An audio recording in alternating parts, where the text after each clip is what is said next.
Zadrizec Bustari Skostao.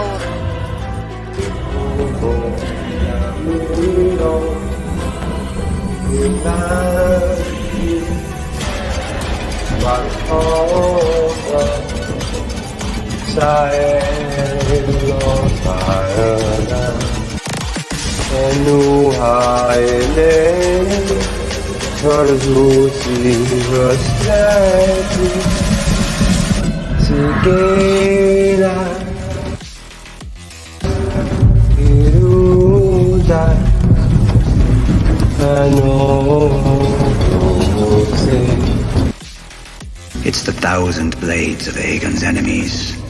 A story we agreed to tell each other over and over till we forget that it's a lie. But what do we have left once we abandon the lie? Chaos.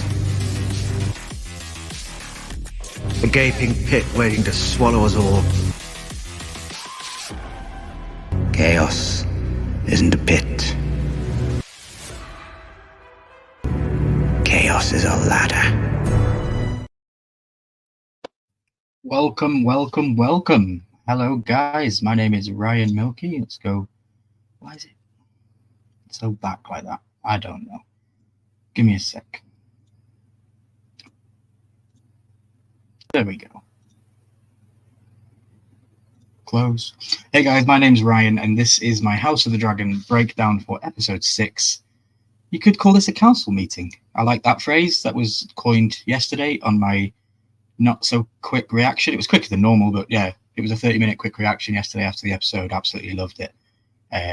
Couldn't wait till we get to right now to talk to you guys about it. I've got my slides are working. I've got a slideshow. We've got meme of the week. I've got some funny little clips. I even made my own like meme thing that I hope gets picked up, but I don't know. It's 31 seconds, so I don't know if it'll get picked up because memes are usually short, right? But yeah, let me open the chat and welcome you all to the council meeting. LSAPC, Jeremy, you made it. I had visions of you, like, riding down the highway, like that one guy. I can't remember his name. I'm sure you'll know who I mean. Let's go, Umpty. Good to see you. Corey, thanks for being here. Ryan Milky, there's that dude. There's that dude. Pop in Missouri. I got my council ball out of the wife's purse so I could be here. Weaving traffic like Vin Diesel. Yeah. I was thinking of that other guy. I can't remember. It was a very famous American thing. I remember watching it. It was a guy who was on a motorway and he was driving and he was going away from cops. I can't remember his name. He was played by Cuba Gooding in this show that I watched. I just don't remember his name. O.J. Simpson. That's it. Thank you very much, Poppin. Yeah. Right, that was what came to my head when you said you were hauling ass to get home. Speaking of Poppin, guys, let's welcome in Poppin. He is with us tonight. He's joining us for this breakdown. I thank him. I thank you. And yeah, let's just do this, shall we? Poppin, how you doing, my brother? I'm doing great, man. I'm doing great. Let me Good to adjust see a little you. bit. There we go. So, yeah, the wife let me have my council ball back, so I'm ready to go. So, yeah. Yeah, I was speaking to you a little bit backstage about that because that was brought up yesterday about maybe I should delegate some council members. Yep. You're gonna have to give me a week to think on it at least because I can't come up with it that quick. I was looking at the list yesterday. I need to give 7 accolades to people in the chat. Like when there's people like 6 of you in the chat now, that's awesome because I can give all of you one. But then once we get more people in, I'm like, who do we give it to? And it's hard. So I will go with an official council list for next week for the rest of the season, and then we'll revisit. We will revisit it for season 3. But don't forget, we're going to be here every single Monday after House of the Dragon. We're still going to be talking about stuff, and you guys can dictate what I talk about and stuff like that. We'll have a little bit of Game of Thrones talk probably every live. We'll probably check on George R. R. Martin's blog post and all that kind of stuff, and we'll just get going. And we'll always take the mick out of Anthony Blaze because he always jumps in and says things like lame ass dragon talk and things like that. But I appreciate him even being here and giving me the like. Just hit that like button, bro. That's all I ask. That's not a dragon. Just hit the like button. Yep. Poppin. So we're here to talk about episode 6 and the small folk. What did you think about this episode? I didn't get a chance to talk to you because the gods screwed me last night. Again, I'm sorry. Thank you very much. But what did you think of the episode? I loved it. Loved it. One of the best episodes of the year for me, for sure, for sure. So Interesting. I loved how they named it the Little People too. It's very fitting for the show, for the episode. Named it Little People, did you say? Yeah. Speaking of that, we do have a new overlay for the stream for tonight, and yeah, it's called Small Folk. There you go. Hey, As Anthony. you can see, we've got Ulf, and we've got Adam over here. We've got Sea Smoke, and we've also got Lena and Joffrey in the corner. That's going to be with us throughout the night. The name of the episode as well. Something I worked on earlier on. So yeah, what would you score this episode then? Let's go with scores. What would you score this episode out of 10? 11. 11, definitely. 11. Yeah, I loved it. So many small things that we learned. Still some intrigue into some other issues, but I loved, and I won't give too much away. I loved what Rhaenyra did, because it's not very warlike, but it is in the aspect of now she's got some people on her side. So. You're talking about what she did at the end. Mhm. Interesting. Yeah. That's controversial. Yeah. Okay. Anthony Blaze says a really cool comment there. I see you broke the 666, bro.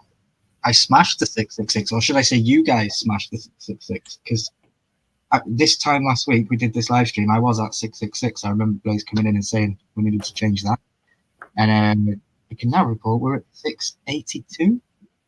682. So yeah, we this week. So thank you very much, everybody, and thank you for all the views on the shorts and the character episodes that I did a Jon Snow one and a Theon one. Yeah. So I've also got a Rhaenyra one lined up. I've got a Hound from Game of Thrones, and I've got this one lined up because I was given all gleeful moments from Viserys this week. I was not expecting to see him in the episode. It was a good one. So yeah, thank you everybody for getting me there. Fidel, great to see you in the chat. Thanks for being here, my friend. Jeremy says, I feel like the guy to the left of your hand is an obvious choice for council position. I feel like the guy to your left. Yeah, okay. So you're saying Charles is an obvious choice for council permission for hand. I like it. There's people back in your corner. Yeah. Okay. Every town needs a garbage man. I'm there. I'm there. You might not. You've got to be careful though, because I said this to Charles backstage. Choosing a hand is a difficult choice because I could choose my hand and then delegate the hand to choose the rest of you, so that I don't get any blood on my hands. There you go. You know, yeah. That could be a good one. I don't know if we'd do that though, but it'd be good. Be good. Anthony says making crab cakes for dinner. See, he has seen House of the Dragon. Yeah. Yeah. Exactly. Umpty says 69 out of 10. Nice. 10 out of 10 for Fidel. That's great. Yeah. Second favorite episode in the show so far, says Corin. Okay. Interesting. Nice. Welcome in, Francis. Almost late to the council. Never late, my friend. Howdy, folks. Hey, Ryan. Good to see you. Thanks for being here. 682. Francis, we saw your ball roll through the door jam. You were here on time. We saw it. Yeah. Need to get you to 1K, bro. That's the dream. 1K and above, you know, so I can make that 20 cents a day on YouTube. You know, gotta join the homies. That's what we all do. Yeah, share it out to your friends. You know, if you've got people that like this kind of stuff, I'm happy to entertain and put a lot of hard work and effort into all this kind of stuff. So, yeah, I'd appreciate it if you please subscribe. Yeah, with that 20 cents a day, I bought half of this. Took me a month and a half, but I got it. Yeah. Nice. I'm on the cola again. I got it on layaway right now, so I can only drink half and then I have to take it back. Mm-hmm. Jeremy is in the chat welcoming everybody, saying good to see familiar faces at the table. Definitely is. I love to see it. I love everybody congregating and being here for council meeting. Yep, glad I see Viserys on screen again. Forever my favourite king and Targaryen. I completely agree. I nominate Blaze for the Dragon Seed line. Yeah, that'd be funny. We'll see where he gets on that one. Yeah. I was only 68 until then. One scene happened, then it went to 69. Haha, very funny. Gotcha. Nice, placing my ball now. Nice, Francis, and that's perfect timing. We're 10 minutes into the stream, so let's just get this over. Let's get this over. Let's get this started. We have a slideshow, so we'll bring up the slideshow, which looks quite nice with my overlay. So we have episode 6, Small Folk. With few options left, Rhaenyra embarks on a risky venture, while Aemond takes steps to reshape the Green Council. So again, guys, you know how this goes. I just have scenes from the episode. We're just going to go through it, talk about it. Charles has free reign to speak up if he wants to say something about a scene as we're going through it. I've also included a couple of slides with some questions that I got submitted from Instagram, and we will be talking about a couple of those at the end. And then we've got Meme of the Week. I don't have any games this week. Thought I would save the games. I'm going to try and do a big bumper game show for the finale. So yeah, just keep listening to all the facts of all the episodes, because you never know what I might ask you in the finale. So yeah, let's go, shall we? So we have this first slide, as this is basically a lot of the stuff that was happening in this episode.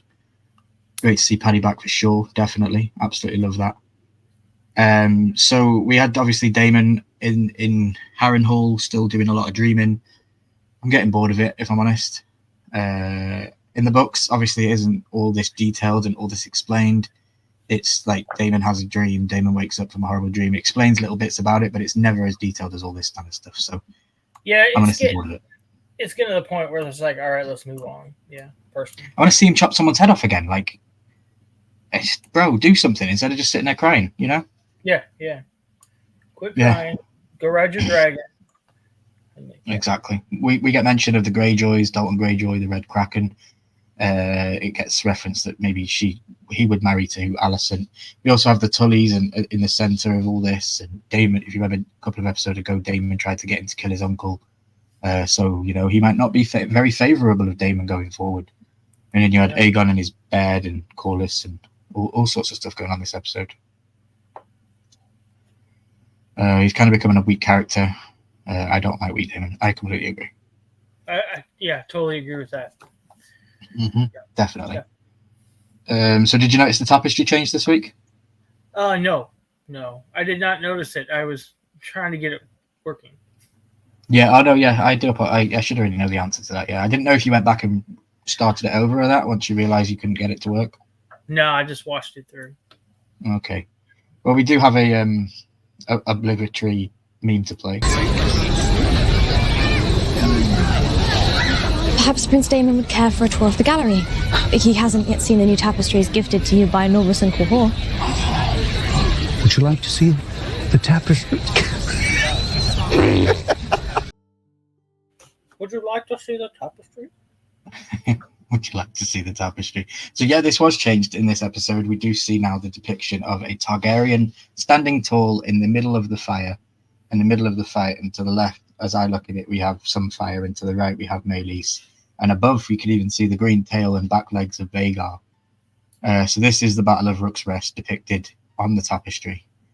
I don't know why we didn't get it last week, to be honest, but hey, never mind. I'm probably expecting one more change. Well, if you know, the changes happen the episode after something happens. Yeah. Well, Rook's Rest was 4, wasn't it? Don't hold me to that. I don't remember. I'm sure Rook's Rest was 4. Then episode 5 was the one with Aegon coming home, and then 6 was this one with Aegon in the bed and yeah. True. So it should have been, if it was the episode after the events happened, it should have been last week, in my opinion. Yeah. Okay. Go. I'm sorry. Go ahead. No, you don't have to apologize at all. Where is Baylor in this episode? Yep. Completely and utterly agree. I don't think we even seen her once. I know we got a lot of focus on her sister though, so I understand that. In the books, they're twins, like pretty much identical, but I don't believe they're twins in this show. I don't know if they've actually confirmed. I think they're actually different ages. But yeah, I also noticed this on the tapestry. The black, this is different, and I don't know what this is. I don't know if this is the blood of Meleys or the dragons, or if this is the ink of the Maesters rewriting the histories, or I don't know what it could be. So yeah, it was very interesting. It was something different that was in the tapestry. So I definitely wanted to show that. I was definitely disappointed not to see Bella in this episode. And then we start the episode with the Lannisters, which was a good episode to start off with. They were marching on House Lefford, and we do see Lord Humphrey Lefford. So here I have a map of the west side of the map, and you have Lannisport Casterly Rock, which is the main castle owned by the Lannisters. And if you look just towards the dragon at the top right, you can see the Golden Tooth up there. So it's not that far of a travel, but it is pretty far. Yeah, that's where we are in this scene. What did you think to this scene, Charles? The Lannisters. So you know this guy plays both roles, right? This guy and the guy on the council. Yeah. Yeah. What do you think to the Lannisters? I like him. I do. You do like the Lannisters? Yeah. I'm a different kind of guy though. I do like this guy though. So yeah. Yeah, I get confused. Is it Tyland or Jason? I think it's Jason. Yeah, Jason Or Lannister. Jason. Yeah. Yeah, I completely agree.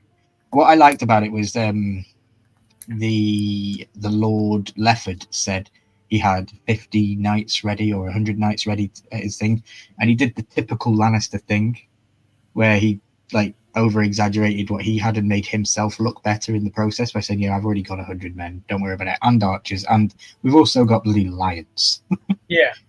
I remember this episode in this part in season 1, he was like coming on strong to Rhaenyra, wasn't he, and saying, I've got all the money in the world, I can build you a dragon pit, I can do all this kind of stuff where you just marry me. So you can see he's still being himself in this scene. He's being big-headed and flashing his money about. Yeah, LSAPC, like you said, I think it accurately portrayed the Lannisters with their ignorance or arrogance. Yeah. Sorry. Yeah. But back then, that was normal. Yeah. We actually see some lions as well. So there are some lions in the lore, but a lot of them they're pretty close to extinct in the books. There's only a couple of them in the Westerlands. But now that you have shown me a lion, it's like, I think I have a question later on in the streams later on about Chekhov's gun. Basically, if there's a gun in a show, that gun has to get shot. Like it's one of those things in movies. So I feel like we have Chekhov's lions right here. Like I have to see these lions either get eaten by a dragon or they maul somebody or something. What say you, Charles? I think the same thing. Okay. You know, if like you say, if they're pretty much extinct in the book, you know, well, and we've said it from the get-go, they're deviating from the book quite a bit too. A lot. I agree with you. I think something has to happen to the lions. So. Yeah, I just need to see it. You know, we've got all this, we've got all the craziness, and look at the parallelity, if that's a word. Probably isn't, but I just made it up. We have the Lannisters have their beasts in cages, whereas the Targaryens have their beasts out in the open, and they're friendly and they live with them, and you know, the difference in parallels. How, you know, a dragon can be free, but a lion can be caged. It's very different. Yeah, I think. Yeah, I hope you see one. Yeah, I think the blacksmith will eat one. Yeah, definitely. Yeah, has to. Yeah. He gets why would you bring them lions, which will share the food, Lannisters? Not a good time to show off, really. Leave it at Casterly Rock. Yeah. Yeah. Good point. I guess you could use it for food, couldn't you? Yeah. So we see Lord Lefford. I think this is the first time we're introduced to him in the show. He is Lord Humphrey Lefford of House Lefford, Lord of the Golden Tooth. In the book, he is described with 2 words: cautious and hesitant commander. That's what they give him, because you do get that from him. You know, he's like, well, what are you doing now? You're not going straight on to Harrenhal? And he's like, no, we're gonna stay in your humble host. You're gonna be my host. And yeah, I wouldn't want to host the Lannisters, not once, not twice, and especially never at a wedding. If you know, you know, right? Crazy. Then we move to the scene with Aemond and the council, and he is presuming Prince Regent, not King Regent. I found that quite interesting. Yeah. How he isn't ruling under Aegon's name. It has nothing to do with him, and we see more of that later on with the ball that he has. He goes and gives him the ball, which is a good one. But yeah, I get vibes of Aemond where he feels like a lot of people could backstab him, and I feel in this episode he definitely gets rid of a lot of people that could possibly argue against him or possibly backstab. Yeah, like he gets his mother straight out of there. He gets Cole out of there by sending him to Harrenhal. He gets Laris out, basically. He laughs in Laris' face, calls him a toad. That was quite funny. I got a kick out of that for sure. Mm-hmm. For sure. Because Laris thought he was going to be the hand and he was getting it, and then he's like, no. Yeah. And Helena has her bugs in cages. She does indeed. Yeah. Good catch. I think Helena is the one that brought the cicadas back at LSAPC. We got to go find her and get rid of her. So, yeah. I think she's the one that brought the cicadas. Yeah. Okay. If you know. I don't know what cicadas are. Could be like throwing a steak to a guard dog to distract them. He thinks he's all that. Yeah. Dragons are fake. Laris being trolled by Aemond. Yep, definitely. Yeah. I laughed when they did that. I just laughed. I was like, "Oh, look, he thinks he's getting," and then it was like, yeah. He was like, "Oh, he managed to get all the way to the hand of the king. You can't really get any higher without being king." Yep. And yeah, he instantly got thrown down, didn't he? So here we see Aemond talking with Jason Lannister or Tyrion Lannister about going to the Triarchy. Now, I don't know if anybody would be familiar with the Triarchy. It has been mentioned in the past, especially in season 1 with the Battle of the Stepstones. And I think I have a map on it, which we will get to in a little bit. And also we have a conversation with Alicent and Tyrion, or it might have been the other Melos guy, regarding getting married to the Greyjoys, because she was asking if the Greyjoys had been, if they'd heard anything of their letters from the Ravens. I was going to say pigeons for some reason, but from the Ravens, and there was no answer back. But we do have here, we have some images from the book of Dalton Greyjoy from the illustrated book. He's only 16 years old, I believe, so he's quite young for Alicent, really. And he is very aggressive, very bloody, loves to fight, loves to get in battles. I don't think he would be a very good suitor for Alicent, but that was what was proposed on the episode, which I thought was very interesting. So I wonder if we will see Dalton Greyjoy. It'd be nice to have a representation of the Greyjoys in the show. Kind of pulls in some more Game of Thrones lore and some more people, because it's mainly been the Targaryens and over in Dragonstone. Yeah. I don't think you're very familiar with the Greyjoys. I know you didn't get all the way through Game of Thrones. Yeah. I remember the name, a little bit about them, but I didn't. I watched it fully through. You're introduced to Theon Greyjoy in the first episode. He's with Ned Stark and the boys when they find the dogs and stuff. So, yeah. Then we obviously see they were asking when Aemond was going to help Criston Cole, because he didn't think that he would be okay on his own, and he said that he will fly out and meet him when the time is right. Which is interesting, that Aemond isn't going to be sitting at home doing nothing, being a protected king. He seems to be wanting to be out doing stuff. Definitely. How do you feel about the two kings? If you could choose, or if you had a choice, like you do now in today's society, you get to choose. I'm going to ask you now for your vote. Would it be Aemond or would it be Aegon?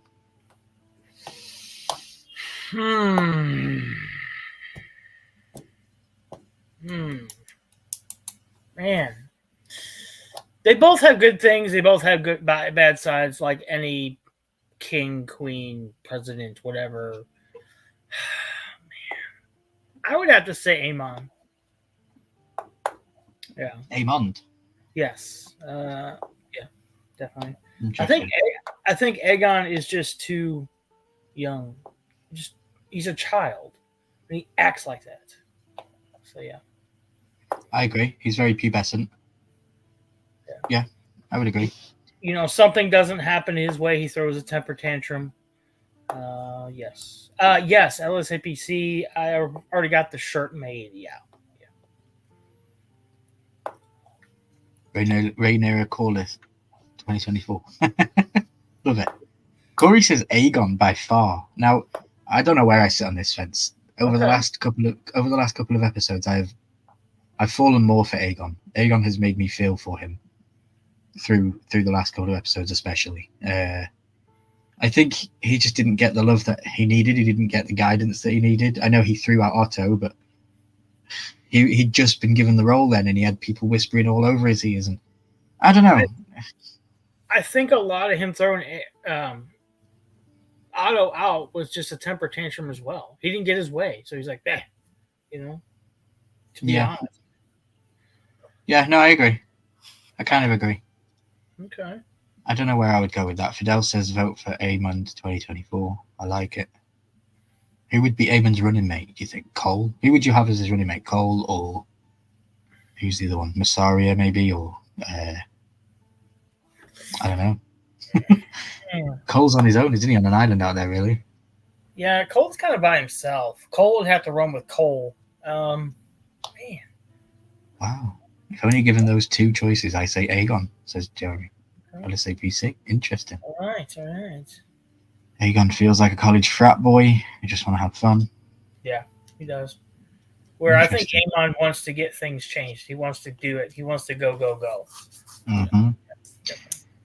So we see a scene just before this. Everybody is basically leaving the council room, and I do feel at that point Alicent is trying to get the attention of Criston Cole. I feel like she's trying to talk to Criston Cole at that point, and he calls her back and says, "Mother, a word." And yeah, very interesting how he kicks her basically off the council. Doesn't need her voice on here anymore. I've seen some talk on the internet that Helena and her dead bird could be a reference to her mother no longer having a voice in the room of voices, so therefore would lose her chirp. It's a cool little that someone's brought out there. There's loads of different prophecies and things that could have been brought with the birds, so I guess we will see if it pays out really good. Is there a golden dragon egg for giveaways? I don't know, bro. Are you going to donate a golden egg? I haven't got a golden egg. Yeah. They're expensive. Yep.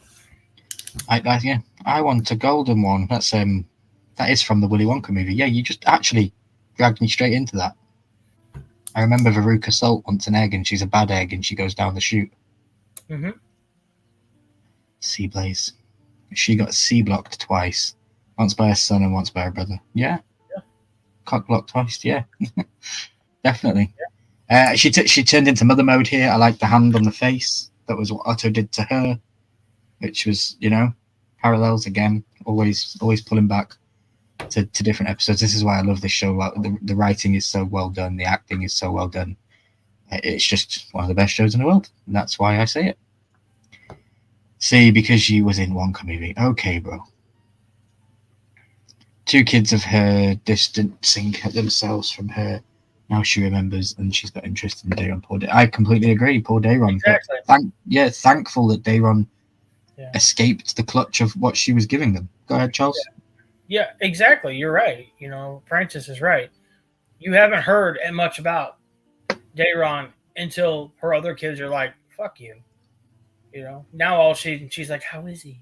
Mm-hmm. Wait, you've been asking how long? Come on. Exactly. Let me change the music. I think that's been running for a couple of minutes now. We will go on that one.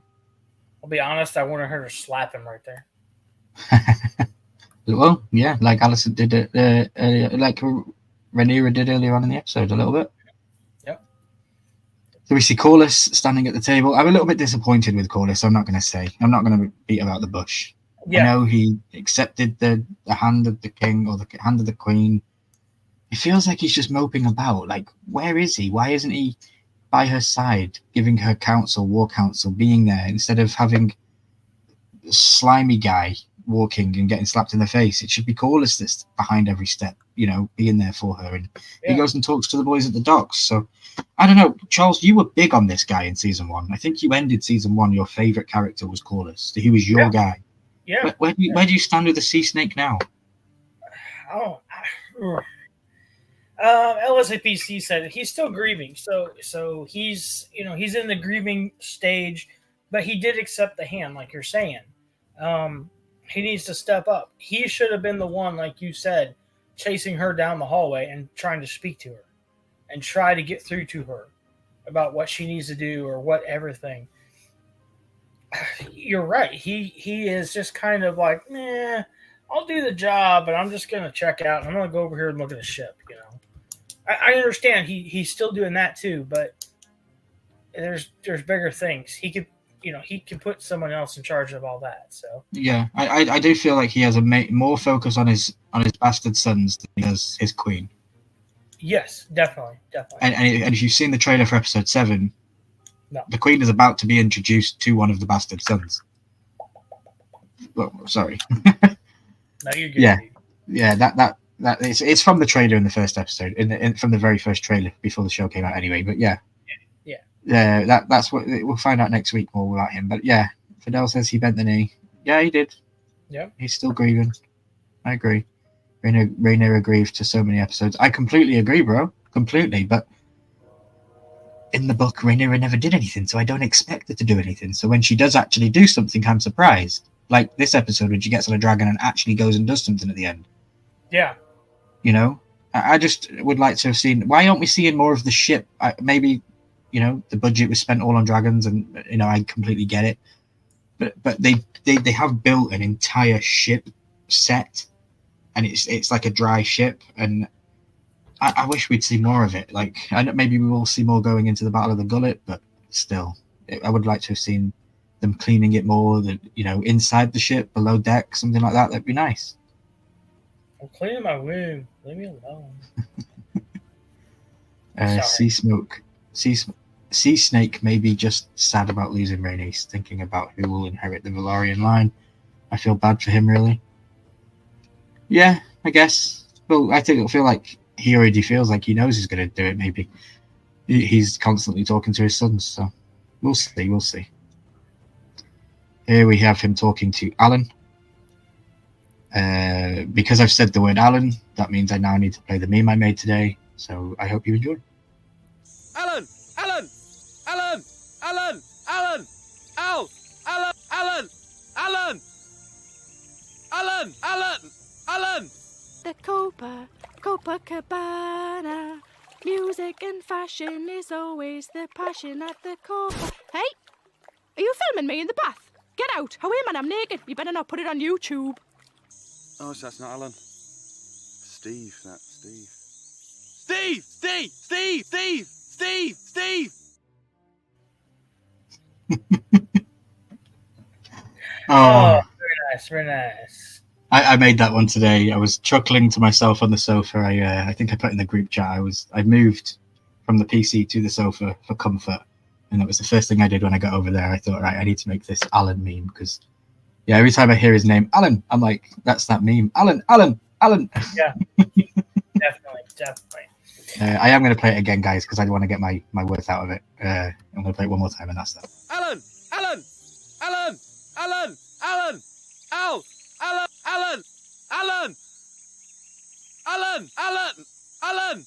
The Copacabana. Music and fashion is always the passion at the core. Hey! Are you filming me in the bath? Get out! How am I? I'm naked. You better not put it on YouTube. Oh, so that's not Alan. Steve, that's Steve. Steve! Steve! Steve! Steve! Steve! Steve! Love it. It's brilliant. I love it. And the otter in the bath, that's a behind the scenes sneak peek at next week when Alicent gets in the lake. So yeah, stay tuned. So yeah, he was talking to them obviously, and he was saying that they were doing a good job, and he didn't really look like he wanted to work for Corlys. He didn't want to be on command. He was like, can't somebody else do it? And yeah, I think he's training him to be in position, to be a powerful guy, and yeah, have some more trust in him. It was interesting. Yes, definitely. And we see Rhaenyra's council. Hey, Funko Illuminati. Good to see you, my friend. Thanks for stopping in. Hope you had a great live earlier on. It was good stopping in and chatting to you and seeing your face. Usually I'm knee-deep in slideshows like this, so you can get a chance to go search on YouTube. But I got it all done pretty quick today, so yeah, I got to come hang out in the chat for a little bit. The figure you showed on screen, that was pretty cool. I liked it. Yeah, back to the episode then. We see Rhaenyra at her council meeting at the table. I love the chairs. I love the chair design on this table. It's so good. And I'm still to watch the video you tagged me in, Joel's, because yeah, you unfortunately got beat to it. Somebody made the table for you, didn't they? Well, not for you, but they made it. Yeah, they sure did. They sure did. Yeah, somebody on YouTube made the table, so I still need to watch that video and check it out. But I'm holding it off because I want one, and I don't want to see somebody else own one when I don't have one. You know. Yeah. So let's talk about some dragons, shall we? Because we're about to get into the dragons. Where are my dragons? Daenerys is saying, "Where are her dragons?" So, Sea Smoke, this episode was very pivotal, which we are about to see in the show as we're going forward at the Green Council.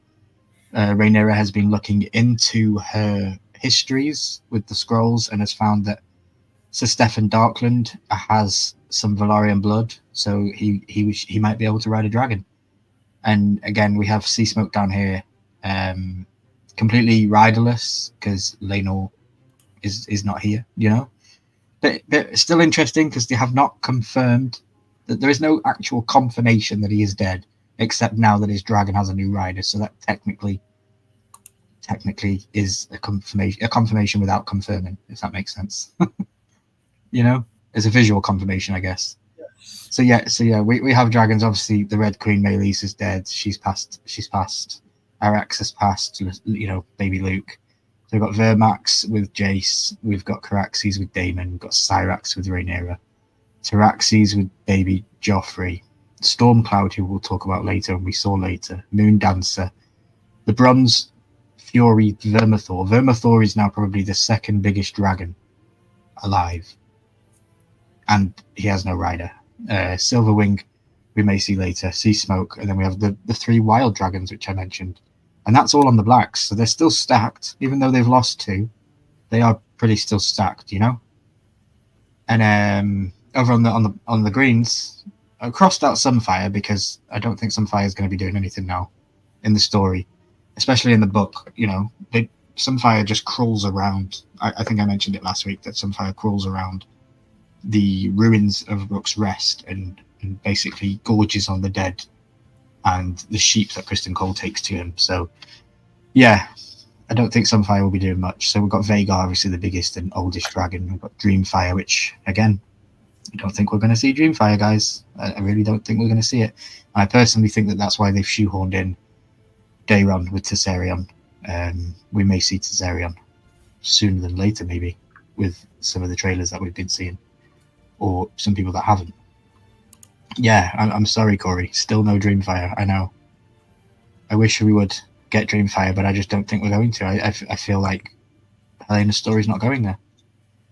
But we'll see. Still no Cannibal, says Fidel. Yep. I don't know if we're even going to see the Cannibal. I would like to. It would be a nice little 20-minute scene of an episode. We don't have to have a rider, you know. Cannibal is very dangerous, very notorious. It would just be nice to have that story told on screen. He's a lizard now. Yeah.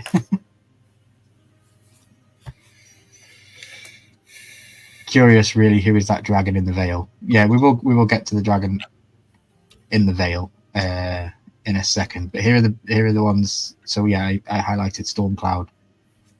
This is very popular with everybody, Charles. Everybody wants Stormcloud now. They want their own little dragon. Would you have your own little dragon like Stormcloud? Yeah, definitely. Yeah, would you be accepting that it's going to get bigger and could eat you? Yeah, definitely. You wouldn't just put it on eBay when it gets to 16 years old or something? Yeah, I'd be like, get out. Yeah. Go find your own sheep. Pay rent or cook my steaks. yeah, exactly. Medium rare. Let's go. So, yeah. Corey says, I want to see Sheep Stealer too, which we will 100%. I completely agree. I want a dinosaur and name it Barney. Love it. And then, yeah, we have Cannibal, Grey Ghost, and Sheep Stealer. Very interesting. I'm not going to go much further into those because it does look like one of them probably was teased this episode. But we'll see. We'll see going forward. Yeah, back to Corlys. So that one will probably be my Dragon Talk for TikTok. So I'll play this just to know the buffer. Where are my dragons? They're probably in their little cages over there. So yes, so Stefan Darkland comes in and he is honoured. I love this guy. He was very, very cool. You know, I thought he might have been a bit scared, a bit like, oh God, you know, uh-oh. But yeah, interesting. So what did you think? Did you think he was ever going to ride Sea Smoke, or did you know instantly that this wasn't going to happen? No, that wasn't going to happen. That wasn't going to happen. You know, Okay. as they're progressing through, it looks like Sea Smoke's like rolling over and being like, okay, come on, you can ride me. And I'm like, yeah, this isn't going to happen. This isn't going to end pretty. And then just, you know, reared up and barbecue. So, yeah. Yeah, definitely. I hear you. So I thought he was very noble. I thought he was very accepting of his honor. You know, he says it himself. I'm just a man. The dragons are gods. And, you know, he bends the knee and he's thankful for it. And bro, I was getting Jurassic Park vibes. I was expecting him to put his hand out and, like, you know how that guy does it with Blue in Jurassic Park. He puts the hand out to talk to Blue to stop. I thought he was going to do that with the dragon. Crazy. Loved it though, absolutely loved it. And so Darkland, people were questioning, you know, how can he ride a dragon? Like Jace is a little bit annoyed by it, and even the slime ball, I forget his name, the slime ball on the table who denies it and says you shouldn't really do this. This is dangerous. Well, that's because he is of Targaryen blood and doesn't want the bloodline to be diluted, and that's what this is. Bloodline is diluted. And I have a little map here to show. So you see Duskendale in the middle. That's where that's where he's from. His name has just literally gone off my name, but it's close to Dragonstone. So you know you can see that over the years they're quite close with each other in landmass. So the bloodline is probably going to get mixed. So yeah, they are quite. It makes sense that if anyone's going to have Targaryen blood, it's going to be people like at Rook's Rest, Maidenpool, Duskendale. You know, that's where I see it. Definitely. Catch up with the chat. Sea Smoke trolling Sir Stefan. Thank you, Sir Stefan. That's his name. Bad dragon. I don't know if he was trolling though. You know, I think he was willing to accept, but then he tiptoed his way towards the dragon. Like you've got to be confident and stride. Oh yeah. Well, it doesn't help too when you're trying to tame a wild animal and you got two guys next to you with big sticks. You know, waving them at the dragon. I mean, that's not gonna end well. I'm sorry. I don't care if it's Tweety Bird. Tweety Bird's still gonna get mad at you if you're waving a stick at it. Yeah, I hear you. Well, I have a question for you on who did it better. Okay.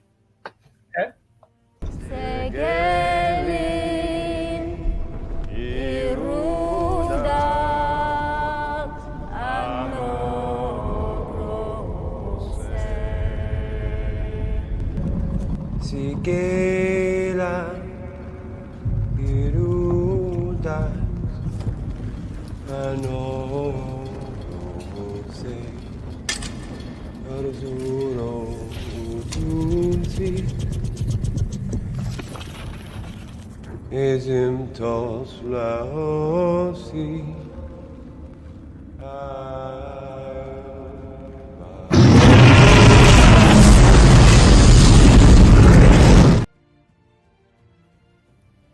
Who did it better, Charles? Yeah, Damon. And I didn't edit that in a way to make it look more badass. I honestly. Yeah, he was all by himself, like Fidel, all by himself. You know, yeah. Yeah, I like it. He was all by himself. Yeah, he was. He had the balls to go sing to Vermithor.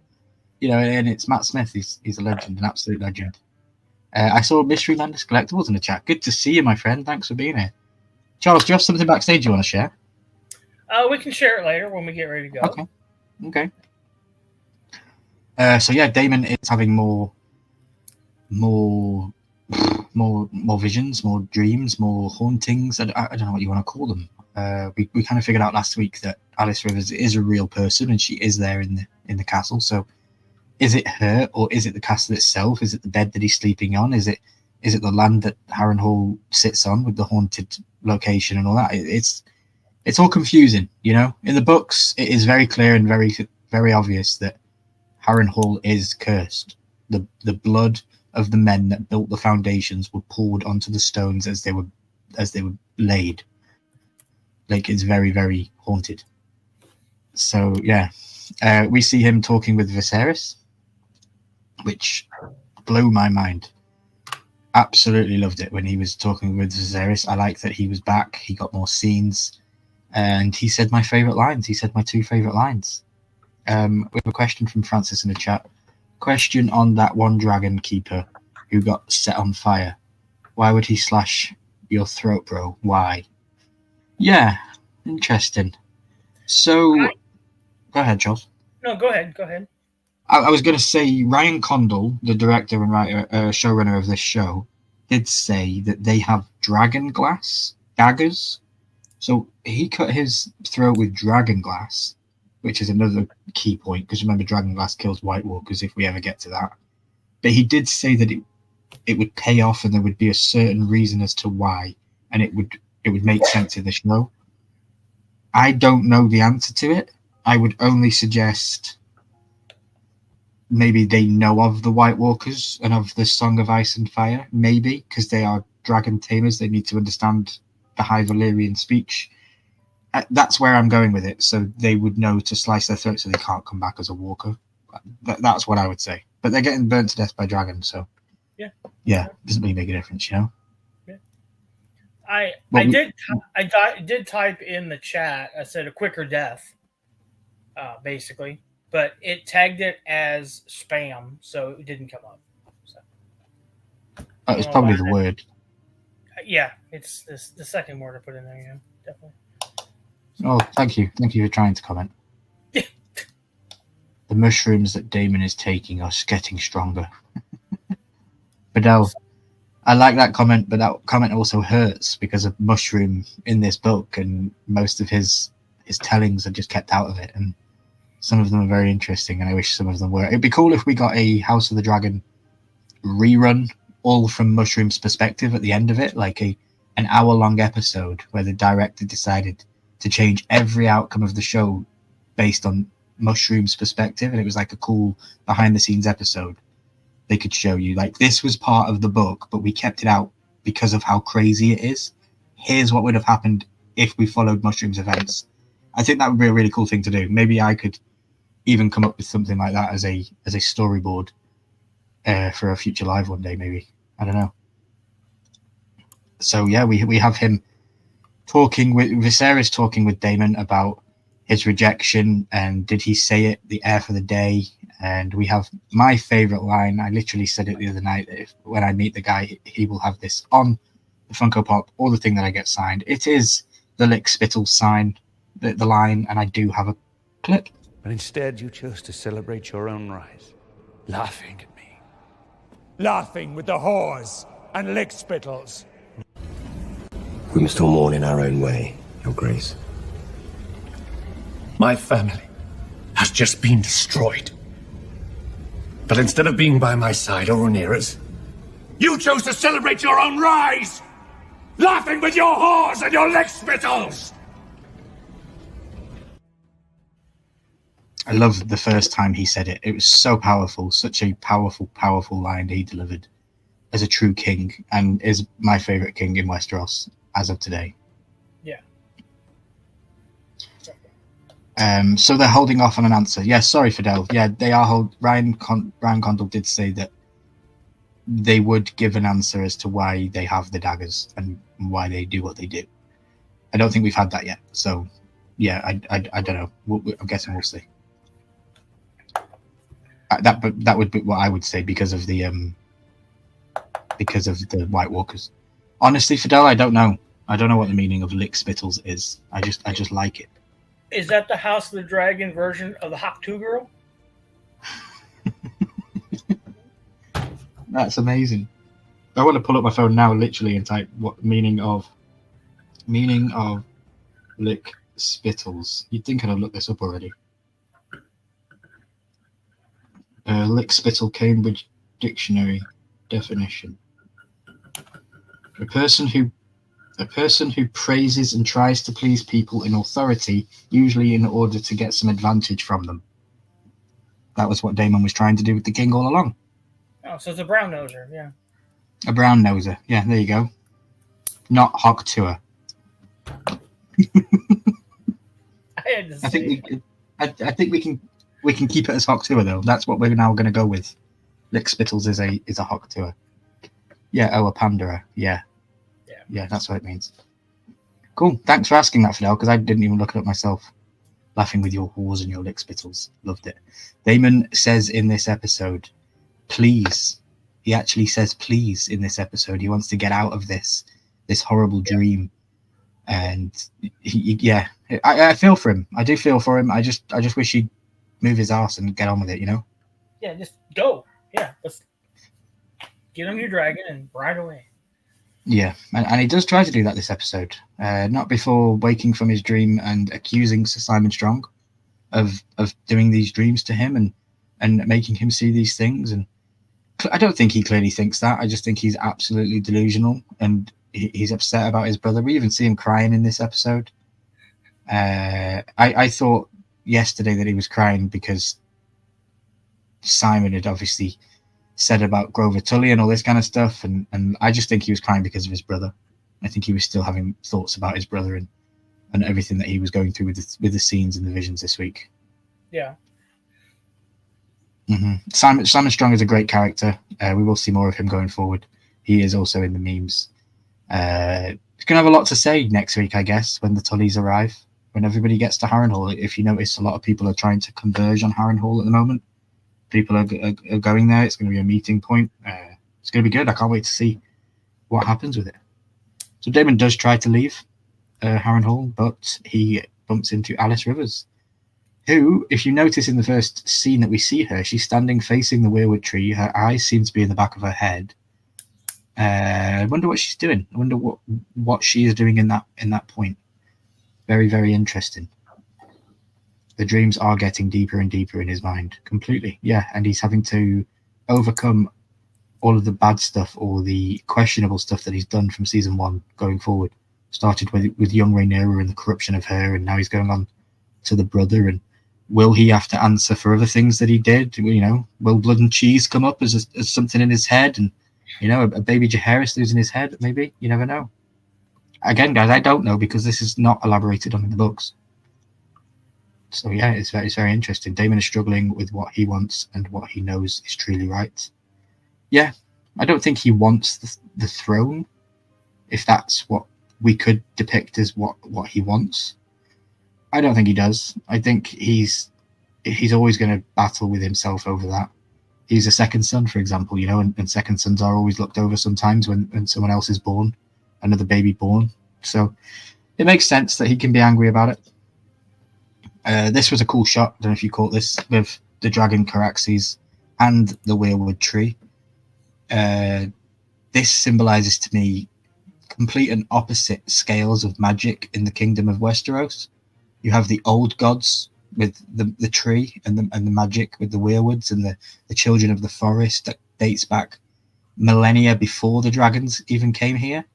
And then you obviously have the magic of the dragon itself being on the land and being able to fly. And yeah, it was a very, very good parallel within a photograph. And when you know, obviously. And now I've just told you also, now you will know, you know, 2 complete ends of the magic scale on one image right there. Loved it. Absolutely loved it. And I like that the tree is quite close to the water. I think that's different from the book as well. I do think that the tree is in the courtyard. So, yeah. But that's cool. It's in the water. Not one near the water. He literally said, when I take King's Landing, Rhaenyra can take her place by my side. I interpreted that as he wants to be king. Yeah, he did say that. But was he in his right mind when he said that?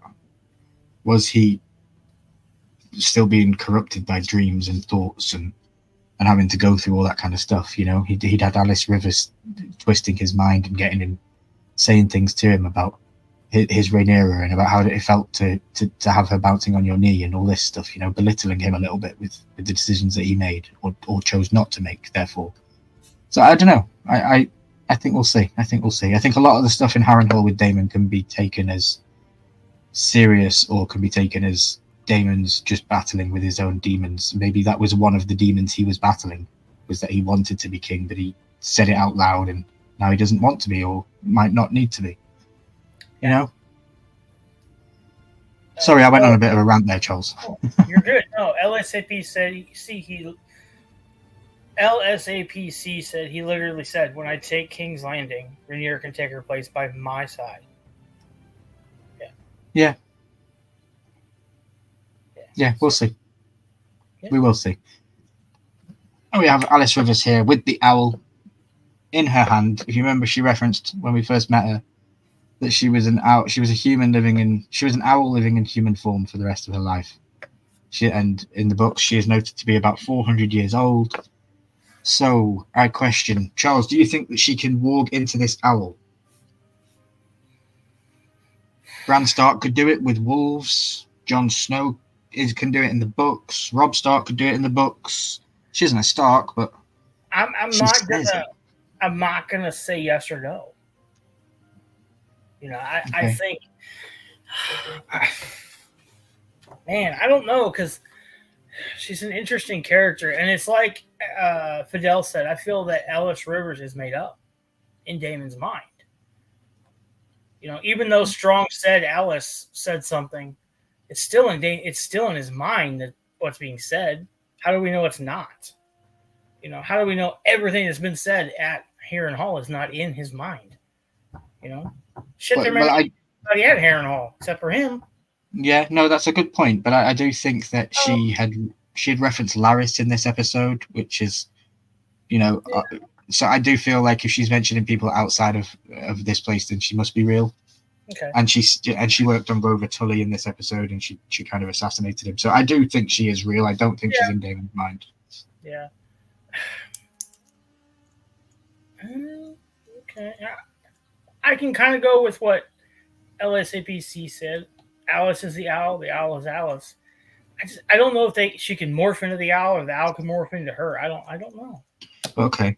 Well, in the world of Game of Thrones and House of the Dragon, there are people like this that can walk into animals and they're called green seers and warging abilities and all this kind of stuff.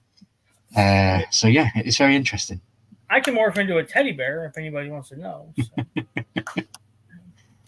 I like Alice. She gives a different depth and perspective to Daemon, because obviously without her in it, I would probably have already switched to the Greens by now, with being that bored of Daemon, to be honest. And that's blasphemy, I know, but that's where I would have gone. So Stefan steps up to be the big man. Love this scene. Was on the edge of my seat. I think I watched it twice as well. Just went back to just take it all in again, because the CGI of Sea Smoke, god damn, how good that dragon looks. It just gets better and better every single episode. Yeah. And then they make this small one that we see, Stormcloud, and it tiny, but it just looks so good as well. And it's the graphics and the CGI. It's so bloody good. And this show had the same budget as another show that was out very recently that I won't mention, but had a Star Wars title. Had the same budget, and you look at the two of those, and it's night and day. It really is. Yeah, completely different. Yeah. Mm-hmm. Yeah, you can see that the love for the franchise is not there, and it is with this one. Yes. Rhaenyra is pondering her choices. Rhaenyra is pondering her choices, and she's looking over. Jace is a bit concerned about this. In the books, this is mainly Jace's idea. Jace realizes in the books that we don't have enough people to fight. We can't take on Vhagar. We need to do dragon seeds, and it's Jace's idea, and it's done differently in the books, of course. There is another member of Rhaenyra's council that in the books takes a stance against the dragon, which I don't think we will see. It's very interesting that we got Sir Stefan, but Sir Stefan is of royal blood, so it makes sense. Again, I like these scenes with him, taking Sea Smoke taking the bow and allowing him to take the chance, and then no boat, we're gonna burn you. I thought he was gonna eat him. I thought he was literally just gonna eat him in one go, like the dinosaur in Jurassic Park with the man sat on the toilet reading the newspaper,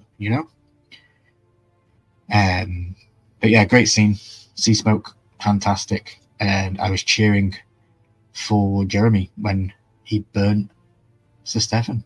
Here we have the guards cutting their throat, as mentioned earlier on. Stay tuned to that one. Ryan Condal has said we will find out why, so I guess we will find out why. Rhaenyra looking absolutely distraught with her choices. She just lost very loyal and noble man, and she is nowhere closer to getting people on dragons. She's scared. Last episode, she doesn't know if she can win this war. She's not having a good time, you know? She really isn't having a good time. No, she's not enjoying herself right now. Nope. We're about halfway through the slides now, so we'll try and get through this second half a little bit quicker than the first half, guys. I appreciate you all being here. Thank you. Please hit the like button. Please share this out to all your friends. Yeah, and just hit the like button for Charles, because I know he must be struggling out there and standing up and not in a comfy place. Now he is. There we go. Now he's in a comfy spot. He's on his screen. So we cut to Corlys and Adam and Alan in the yard. We see it like the same shot of the ship that we've seen for weeks, I guess, but that's cool. And then intercut into the city of the small folk in King's Landing. We see Ulf and the maiden who was raped by Aegon in the first season. Interesting that they match these two. And they are overhearing a conversation from the woman who owns the brothels, who Aemond is very close with. That's Aemond's fancy lady. And I find it very interesting that she is here spreading rumours of a feast that we didn't see, so I don't think happened. I think it's just rumours. And I think she's saying it in front of Ulf because she knows what Ulf is, and she knows he's a man who will speak his mouth, and he's the man that goes to the bar and speaks up and is all jolly, and he's going to get that out there across the small folk, you know? I think she was just trying to get a rise out of Ulf, for sure. Yeah. Rhaenyra is like, I'll be back here by the door if you need me. Yeah, she kept reaching back like, where's that doorknob? Where is it? Yeah. We stop that music. I hope it's not too loud for you guys back there. Cool. So yeah, like I say, he's overhearing it and they're talking about it. Is very interesting. Where we're going to go with Ulf, they keep teasing him. They keep putting him in front of us. What they're going to do with him is yet to be seen. I am not here to spoil anything for future episodes, guys, so we will move on from Ulf. If you have any questions, I will do my best to answer them and try to remain spoiler-free. But yeah, so she's saying maybe I should not have spoken after she's already spoken. It's typical rumor mills. And then yeah, we see the slap. Jeremy mentioned earlier on how he liked the parallelity, if that's the word. I'm still using it, guys, of the double slap. Sounds good. Yeah, I love the parallelity of Rhaenyra and Alicent slapping each other slapping people in the episode. One to show strength and one to highlight losing strength. I love it. I love your thinking, your mind wave there. That's great. Exactly. Yeah. So yeah, he was, in her ear, getting in. This was wrong. You should never have done this. You should never have done this. Yeah. And she slaps him. I'd have at least need him in the balls or something. And I feel like, I don't know. The guy that she sent off to Harrenhal? I feel he deserved the slap more than Slimo. Yeah. I agree. He was very much in her fake, This still should have been Corlys doing this, though. Yeah, Corlys should be in that spot, in my opinion. I agree. Completely. Yeah. I wished I was slapped by her. Yeah. I'd even let her knee me in the nuts. I don't care. Yeah, I saw images on Instagram of her just doing her normal shopping around a store, and the paparazzi were getting pictures of her and of them, and they were in their shorts, and yeah, it just, I don't know. Learn to leave them alone when they're not at work. Clearly, they're just doing their normal shopping, Yeah. But that's what paparazzi do, I guess, and they are a massive actress in the world of TV now. So yeah, over to Lady Jane in the Vale, and she is talking with Baylor. Yeah, that's one of the scenes that was given to me, and she said that she's going to be sending her on a boat over to Pentos with her siblings, and she's going to send 6 men to help her.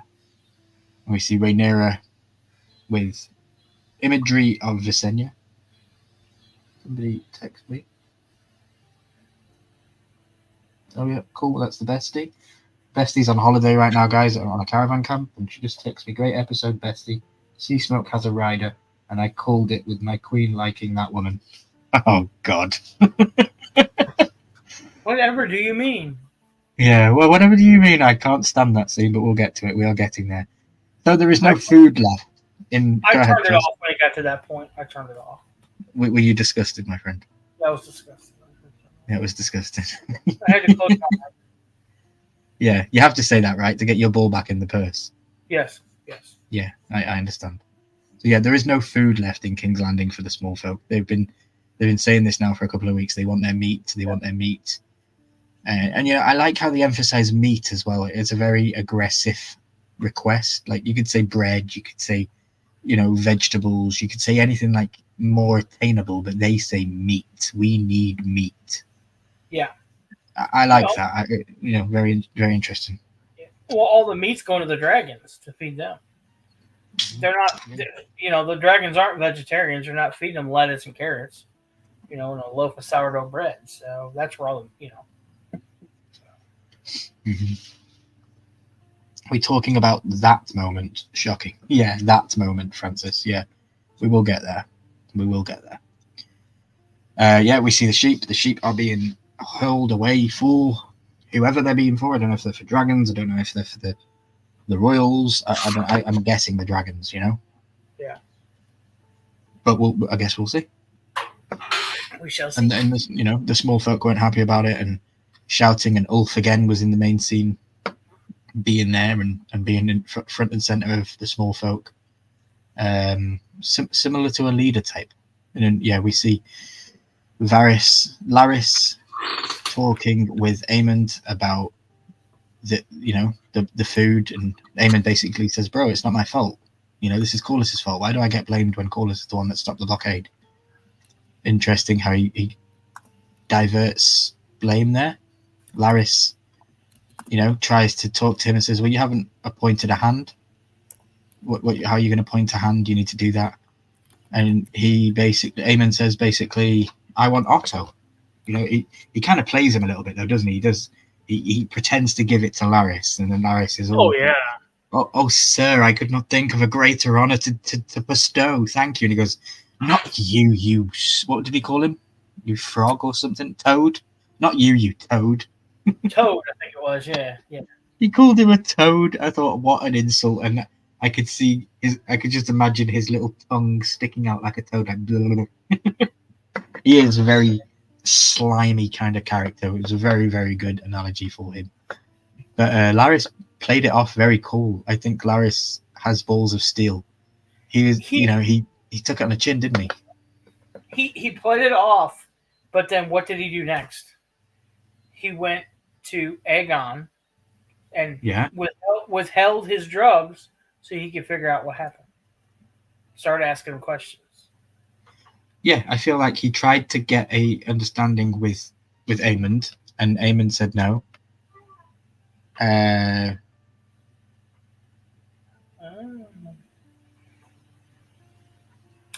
No to your private chat. No.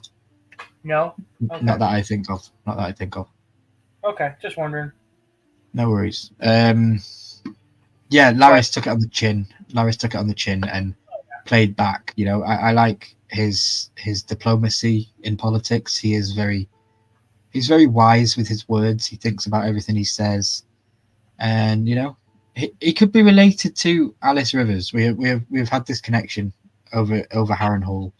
If he is of Harrenhal descent, which he is, his father and brother were there, and he now is the owner of Harrenhal, and Alice has been there for a long time. Could he be brothers? Could he be related to Alice in any way? And if that's the case, does he have a similar power to Alice? Can he do certain things like we may have been referencing for a couple of weeks, maybe even months now, with rats and things like this? Well, yeah, it's very interesting. Yeah, he can give a hell of a foot rub, I know that. I like the conversation he had this week where he was talking about his foot and how, that's how we got the Alice thing into it, because Alice was the one that did something and his foot was the way it was. So it's very interesting that she was involved in that all those years ago, Yeah, Yeah. Laris and Varys, different fate. Yeah, bro. I think I have a picture of Varys coming up in a little bit, but connected to another character. Here we see McCrispy. I think you can get them at McDonald's. This is Sir Aegon, King Aegon. King Aegon II, the Magnanimous. Old crispy boy here himself. We see Aemond gives him a visit. So here, I take this scene here as Aemond basically saying, here is your council ball, my brother. I do not claim to rule under your name. That's why he's calling himself Prince Regent and not King Regent. And yeah, I like this. I also feel if the Maester hadn't have come in at the point that he did, he might have killed his brother. Yeah. I don't know. What say you? Do you think he might have done that? Because if you think about this logically, Lucerys was an accident. Vhagar was not listening to what he said. Yes. Meleys and Rhaenys, kind of also just a misfortunate thing. He went for his brother and she was in the way. And, you know, the attack, yeah, I get that, you know, biting the neck and all that kind of stuff. That is, but it's warfare, you know, but he's still a kinslayer, in my opinion. Yes. But I don't think he's done anything out of cold blood. This would be a cold blood killing if he did this. Yeah, I think if the Maester didn't come in there, he was just going to keep pushing that ball down. You know. Yeah, definitely. That's a very interesting question, Jeremy. Could Alice and Laris have a Jack and Hagar thing going on? Like a man of many faces? Could they be one of the same person or two of the same body? That's a very, very interesting thought and question. And I don't know the answer to that. Whoa. Folks, write this down. Milky did not know an answer to Game of Thrones House of the Dragon question. Yeah. Write it down. You heard it here first. 8:26 p.m. Put that on my manifesto, will you? Yeah. We're going to have to put that on your tombstone. Yep. That could be the question of the night. That really could. Remember, I do know things, guys. You've got to remember, I know who Alice is. I know who Varys is. And I know the things that they can and cannot do. Yeah. So, without giving away spoilers, of course, I'm not going to confirm it or deny. Yeah. But very, very interesting. Francis Valor Morghulis.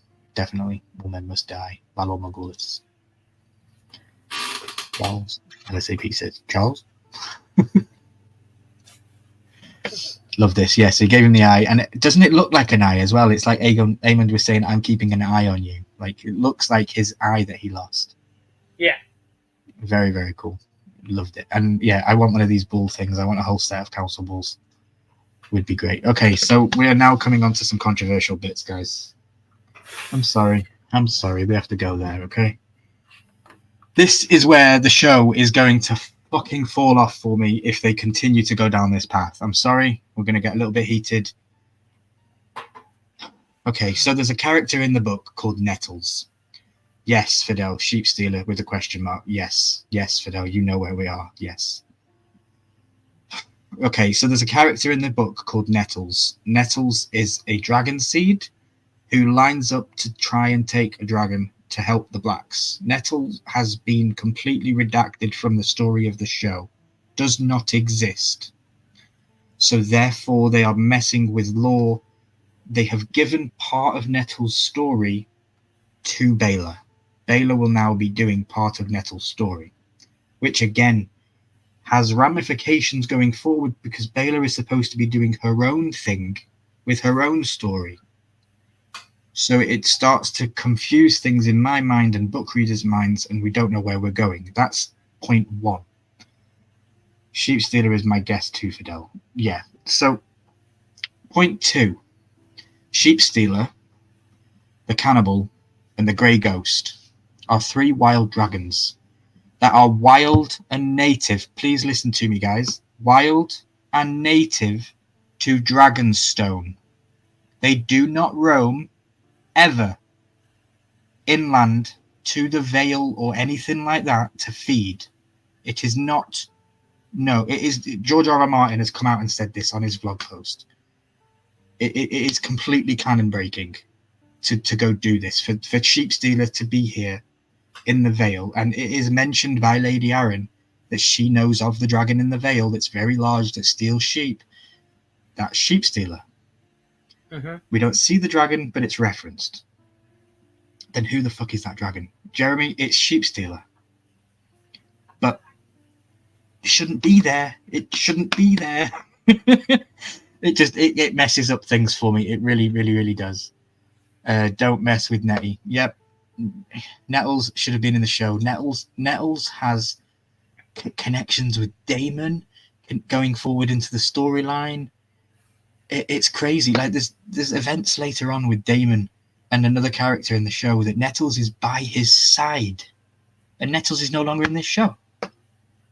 So what we're gonna do? Where are we gonna go with it? It's crazy. I know it's all confusing, Charles, with you because I've never mentioned Nettles before. I've never brought this up. I was hoping that they were going to show her. Well, I guess my one question is, why would they redact something like that? Why would they put a pivotal character, take a pivotal character out just to change the show? Because I am guessing CGI and the amount of dragons that they would need to create. Because in the book, in the show, they are clearly going down the line that Baylor is going to attempt to take Sea Smoke. Yeah. Not Sea Smoke, Sheep Stealer. In the book, that's not the dragon she has. There's a different dragon in the book that she has.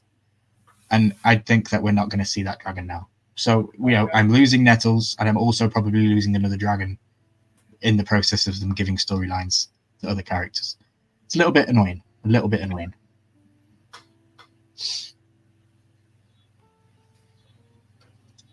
Oh shoot, Ryan, check a wiki of Ice and Fire. You'll see the answer there for Nettles. Don't get mad, sir. No, I'm not mad, but I have read the wikis, bro. And Nettles is involved in all of it, and she's a great character, but they have redacted her from the show. We are not going to get Nettles in this show. So I just don't know where they're going to go with it. It's interesting. Here we see the baby dragons. I would hate to be this babysitter, having these duties of looking after these kids. You don't have your own dragon, but you've got to watch these two little princes with their own. It'd be so annoying, wouldn't it, how you've got to bring them up? Yeah, they merged Nettles and Rhaena. Yeah, they did. They merged the two characters. But I don't like it. Just one thing I don't like. Maybe they'll change it. It's probably the one negative thing going forward, and I will give them hope and benefit of the doubt that it will still be a good show.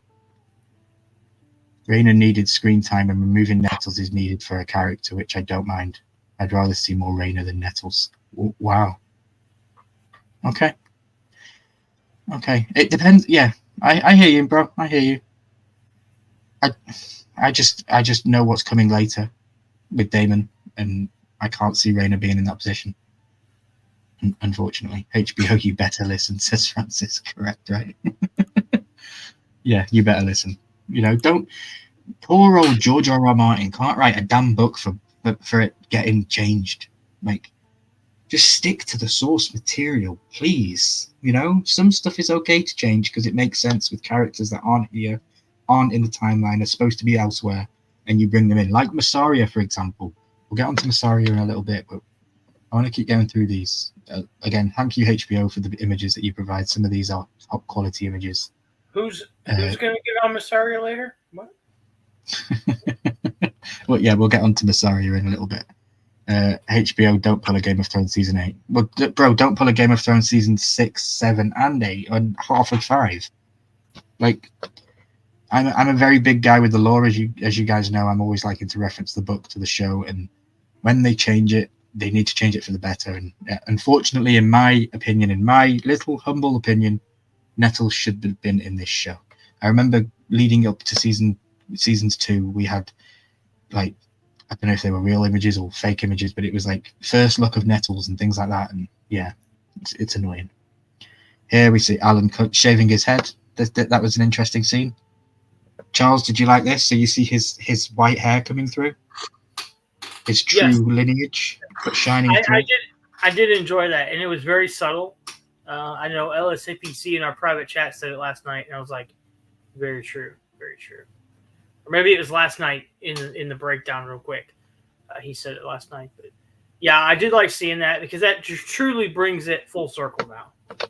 For Yeah. anybody that might have been out there on a boat, that they weren't his, but yeah. Yeah. I don't know if Jeremy's trying to trigger me. He's and sent me a I- picture and I- of Charizard Pokemon and then Caraxes next to it. Uh-huh. I don't know if that's a trigger or if that's just it looks very similar to the Pokemon card, which it does. Charizard's lame, in my opinion. So yeah, I like the disagreement here with the brothers. You know, he's saying, you know, why hide it, and he should be bringing him up. He's not going to. And this brings me on to Varys, guys. So Varys was a character in Game of Thrones that was always bold. My bad, trigger warning. Varys was always bold in Game of Thrones, right? And there's rumors and speculations amongst the fandom that he might have been a secret Targaryen or a Valerian. You know, so it's very interesting as to who he is and what his lineage is. Can pull a whole different spin on Varys if he was really Targaryen or if he was really of Valerian descent. He could have always rode a dragon. Mhm. Yeah, very interesting thought. I know that goes to Game of Thrones. If people have seen it, you'll know what I'm talking about, and you'll know of Varys, one of the best characters in the show, in my opinion. Yeah.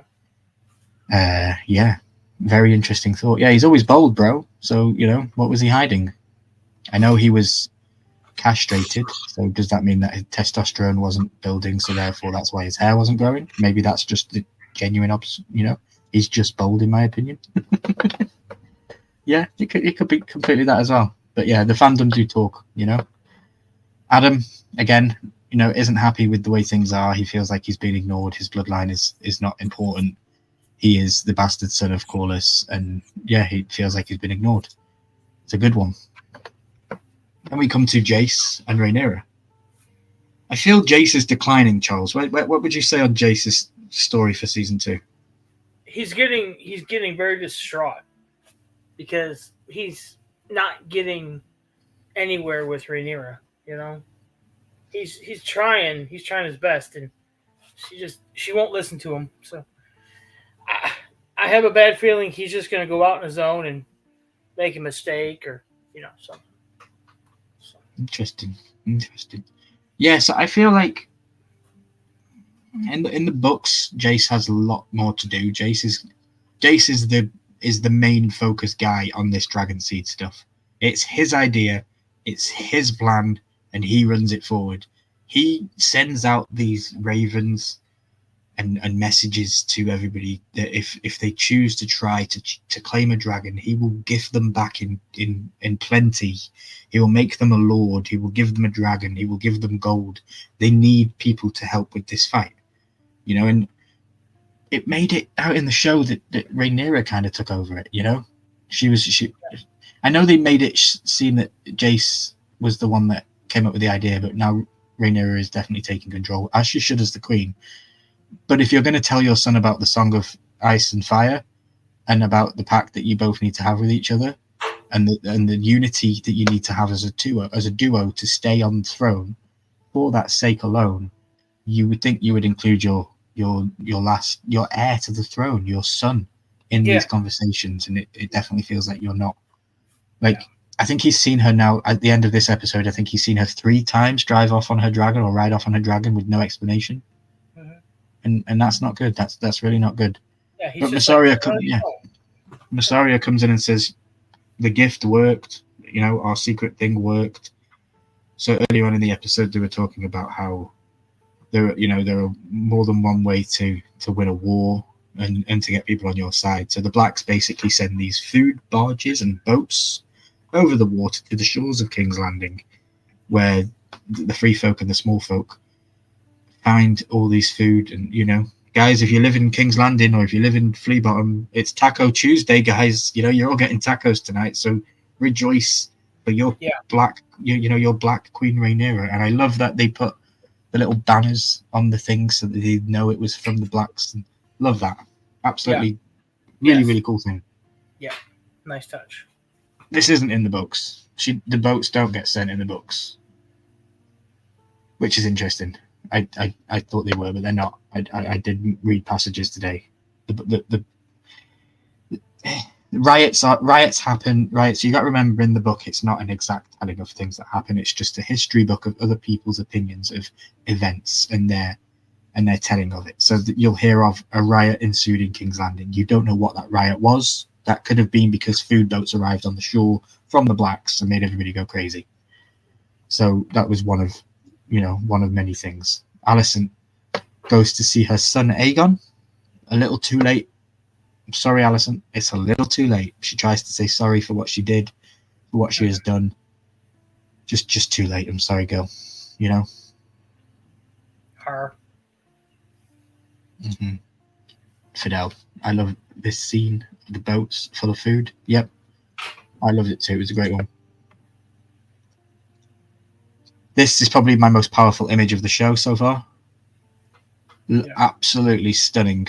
Just how the colours of this. I had to take a second look because it's very regal. Like she looked like Otto Hightower. We will be talking about Otto Hightower in the upcoming episodes. Can't wait to get him back on our screens. I wonder where he's been, and I wonder what information he might have. And yeah, I think I saw somebody in the chat earlier saying that maybe if Otto comes back, he would supplant Alicent back on the council. That's an interesting one. Charles, do you think he would do that? Do you think he would put his daughter back on?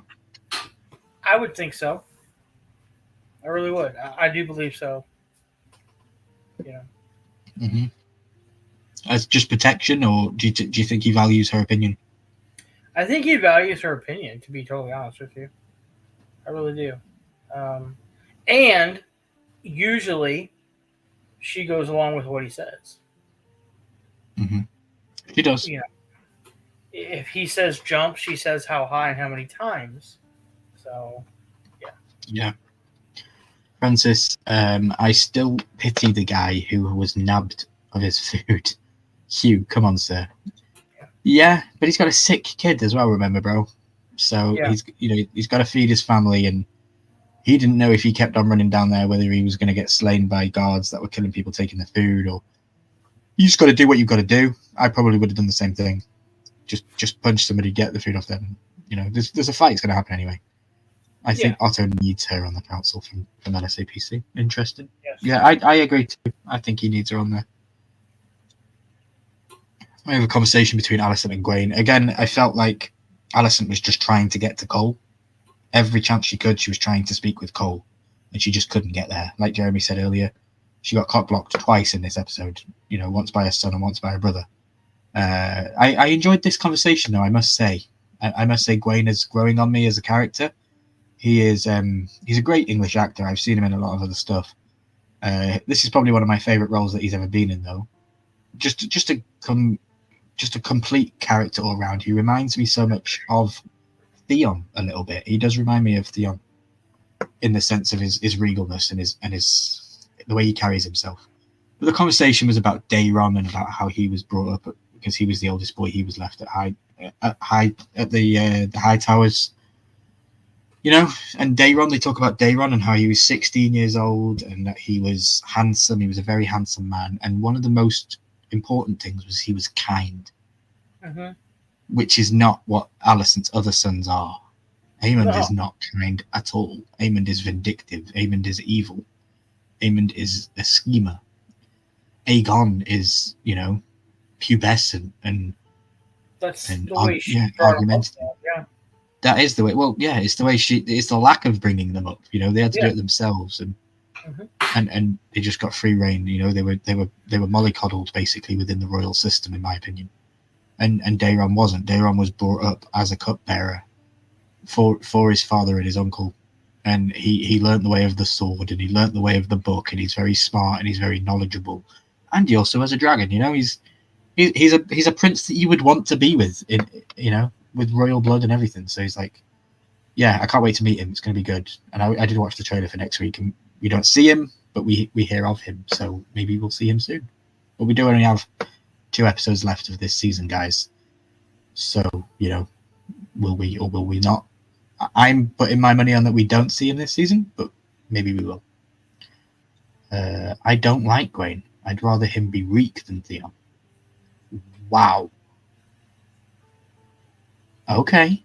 Yeah, that's crazy. That is absolutely crazy. I really do like the guy. I think he's very regal, very right. And yeah, this scene was a good buy of such. Did you catch that, Charles? How when you go to war, there isn't always a possibility you come back.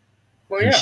she was saying goodbye to her brother here, her possible lover here as well with Cole, and yeah, it was very interesting, a very poignant scene. But he might not come back.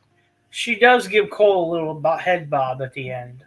I don't know if you caught that or not. It was very, very subtle, but she gave him a head bob, you know. Guys, I love you guys in the chat. Wow, Reek, lol. No, Reek. And I say, please just tell us how you feel. Love it. Love the banter. Guys, we are almost there. Here we have an image from the illustrated book of Fire and Blood. We have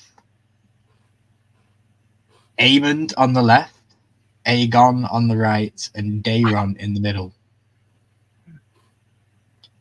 So yeah, there's obviously before he lost his eye. But here we do have Daeron. So yeah, there is an image. I showed it you guys first before HBO did. Obviously, he's not going to look like that now because he's about 10 or probably less than 10 years old there, and he's 16 now, or 10 and 6. I love how they say the age in Westerosi, 10 and 6. You know, it's an interesting way of saying it. Maybe if I ever get asked my age in public, I'll probably use that kind of terminology and see if anybody realizes where it's from. They'll probably be like, "What are you saying?" 3 and 5. I can confirm Hugh Hammer did not get Blood's dog. This is not the same dog as Cheese's dog that we've seen in the other episodes. Would liked it to have been. But yeah, he picks it up, pets it. I like whenever you see a dog, you've got to pet it. And then yeah, he'd running through. This is just before he punches this guy straight in the face for his carrots. When he bent down to the dog, he was looking for something on the dog, it looked like. Because he didn't just pet the dog. He looked at the dog's face intensely and then petted it. You think he might have been wanting to eat the dog? I don't know. Maybe he was looking at is there a pork chop on this thing or what? I don't know. But when he did that, I'm like, he's looking for something when he did that. The way he did that. So yeah. Yeah. That's me. I'm different. Adele says, "Wow, Aegon looks like an 80s boy band member." Yeah, it's Hanson, man. Wow, Aegon is all grown up there. Stop growing up on that photo. Stop growing on that photo. Love it, guys. Considering the dog, hell no. Yeah, completely agree. Chinese. Yeah, just about to punch the guy in the face for his carrots. What I think this is going to show is, remember previously in an episode or two ago, we saw Hugh Hammer's wife. She was outside mourning for the death of baby Jaehaerys when he was going through the streets. Mm-hmm. She was showing compassion for the death of the royal. I don't know where this is going with this story, because as I've said before, Hugh Hammer's wife and child are not something that are in the book. So I don't know what they're doing here. So my speculation here is not a spoiler. I think the child is going to die. And I think that the king, Aegon or Aemond, are not going to care about it. And that's going to get Hugh Hammer's back up. That's going to get him a little bit annoyed with the fact that we cared for you, but when it was turned around, you didn't care for us. Why am I supporting you? Maybe why am I doing these things? I don't know. Just something that I think that's what that child has been brought in for, unfortunately. Maybe HBO can prove me wrong and they don't kill another kid, but hey, we haven't even seen the kid walk, have we? It's just been lying in its bed for every episode. Yeah. It's literally a token of a sick kid. Yeah. So, yeah, that's where we're going with that one. So a riot ensues with the food. They want food. They haven't got food outside. Everybody's kicking off. They've now got the food from Rhaenyra, and the guards are kicking off, and there's a whole riot, and they rush in to see Helena and Alicent praying to the gods in the Sept, and they say, "Guys, we've got to get out of here. You know, my queen, we have to leave." And a absolute barnstorm of a thing happens. They are rushed out of the Sept to get to the horse and cart, to get back to the Red Keep, to the safety of the Maegor's hold fast, away from anybody that is of non-royal blood, I guess.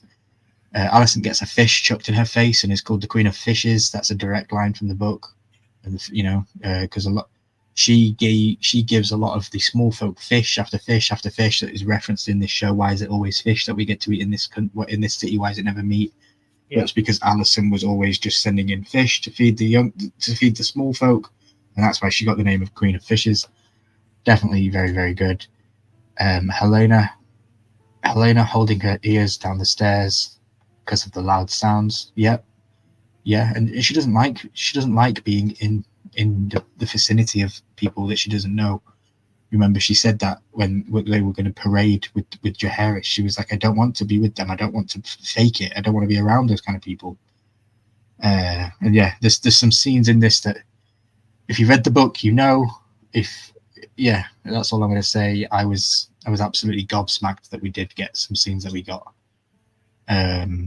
This was uncalled for, in my opinion. The chopping off of the hand was not asked for by the Queen. It was not needed. I feel like they could have got away with what they were getting away with. This was one of Aegon's drunk friends that was the King's Guard. It decided to just, act unhastily and just chop his arm off, and that caused even more. And I do think he's dead. I think he got mauled in this episode. So yeah, I think he's dead. One of Aegon's King's Guard is down. Good. Almost there, guys. Literally 10% of the slides left. Here we have another image with Helena, and I felt sorry for all them in this scene. Very sorry how they were getting pushed in, and she's up against that fence, and they got out of there, and they get in the car. A very, very close call. Helena here, very wide-eyed. Looks like she's even seeing something there, right in this scene. Looks like she might be seeing something. Yeah. There's a reason why it's screenshotted on the slideshow, guys. I'm just not gonna elaborate too much. 3 cages: Alicent, Helena, and Aegon, all in cages in a village. One's gone silent. Bingo.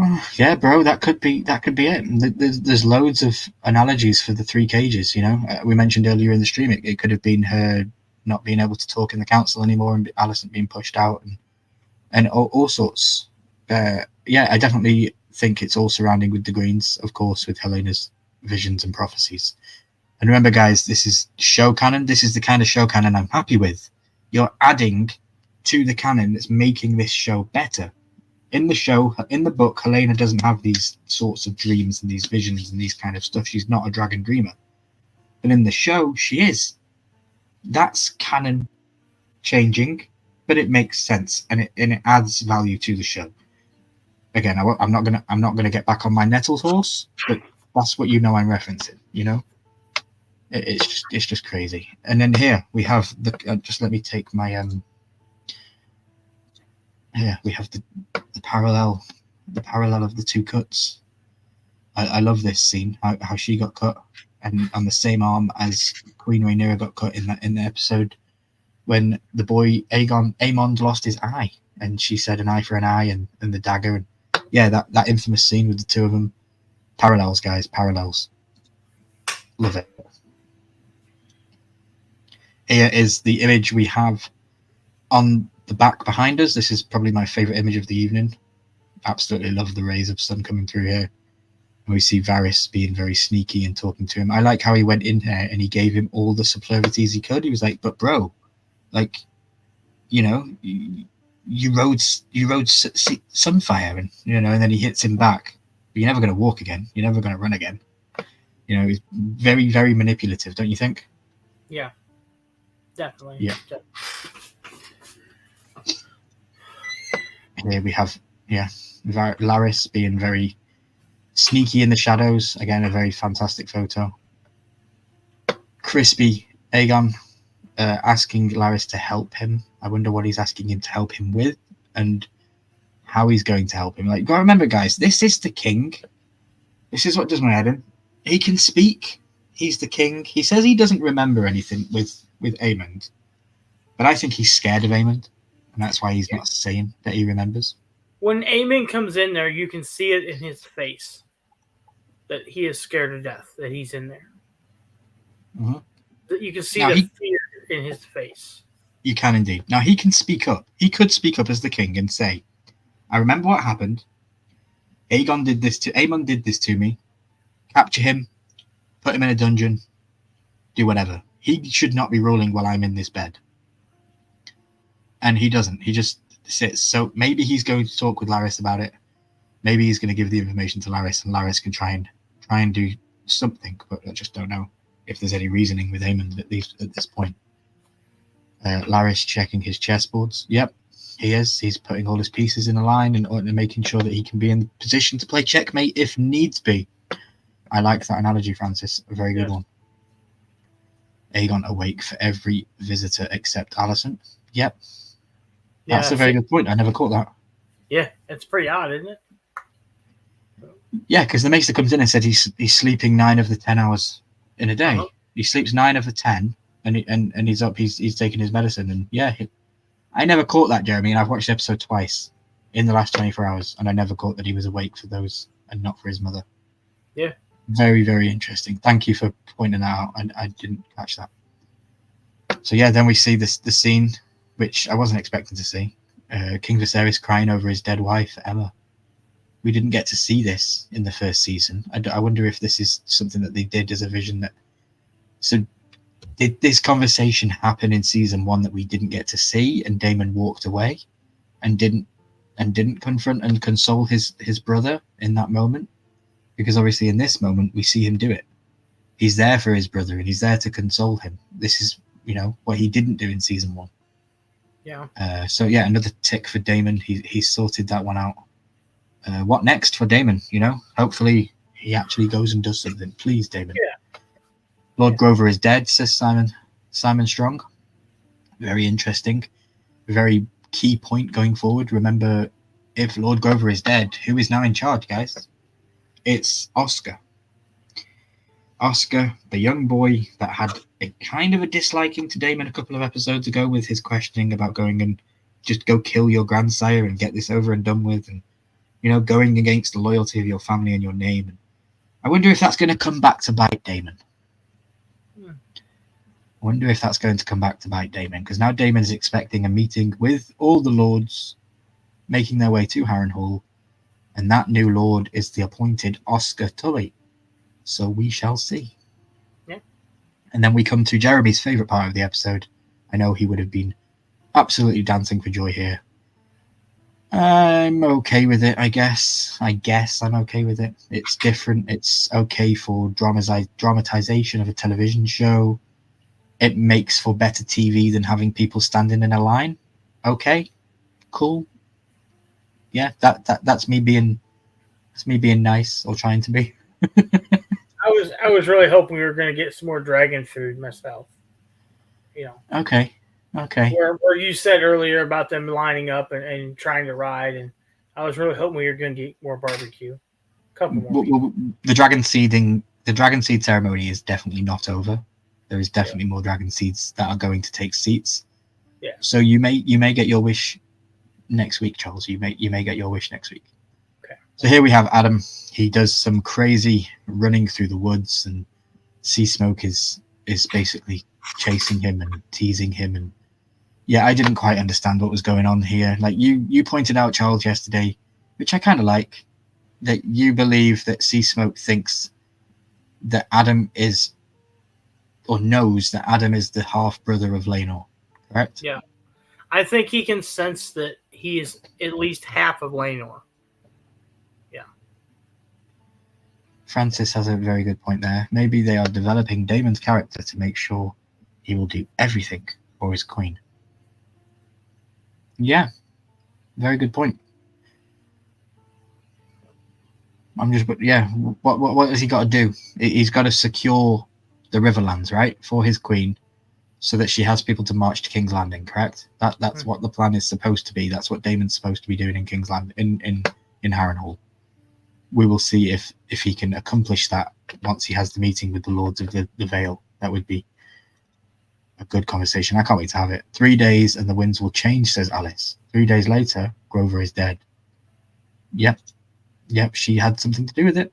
She even was there in the post-mortem. Did she murder him? Did she try to save his life, or did she just kill him? It's definitely up for debate. The sniff scene. Yeah, I don't know if I was happy about it. Sea Smoke chose him, says Corey. Yeah, okay. It's never been done. It's not something that happens. We have some cool images, though. I love this image. Such a very good image. And the actor who plays Adam was adamant that he did all the stunts himself. He said, growing up as a kid, wanting to be an actor, the one thing he did with his imagination was always pretend that he had a dragon. And this was his dream come true. Getting to do what he did. All he had to do was run through a forest and then fall off a cliff, a little rock. But yeah, just so good. And props to him for, for doing that, because not everybody can be stuntmen, especially when you're an actor. You break a leg and you're out of work for months and stuff like that. So I completely get it. But yeah, Sea Smoke chose Adam. In the book, it's different. In the book, he's in a line. He is genuinely in a line. Yeah, it's interesting. Then we come to the key part of the episode. So Mysaria tells Rhaenyra of her story. She tells her of the chain was because her father abused her sexually, mentally, physically, even put a baby in her, for God's sake. Her father put a baby in her. And I don't know if he did or she did, but the baby was terminated and she mutilated her body so that she could no longer have children. She didn't want her body to be used as a vessel of something that could harm her or be used as something against her going forward. And she even has that conversation with Daemon in season 1 because he pretends that she's pregnant in season 1 and she argues back with him. I can't be pregnant. I made sure that I could never have that held against me ever. And, he did it. like Daemon always does. He always gets himself involved in sticky situations. And Mysaria stands and says that she stands by her as her queen, and she believes that she should be the rightful queen. And Rhaenyra just jumps on her, gives her a cuddle, to say thank you. So I recently found out today that this was not scripted. This whole hug and this whole kiss was not in the script until very, very last minute when Emma Darcy decided to add it in. Emma Darcy decided to do the kiss and it was kept in. Wasn't in the script. So very, very interesting that she has free reign to do that kind of stuff. It was made by Darcy. Yes, it was. Yeah, this kiss was not in this episode. Rhaenyra was about to ride too. Oh, I love it. I love it.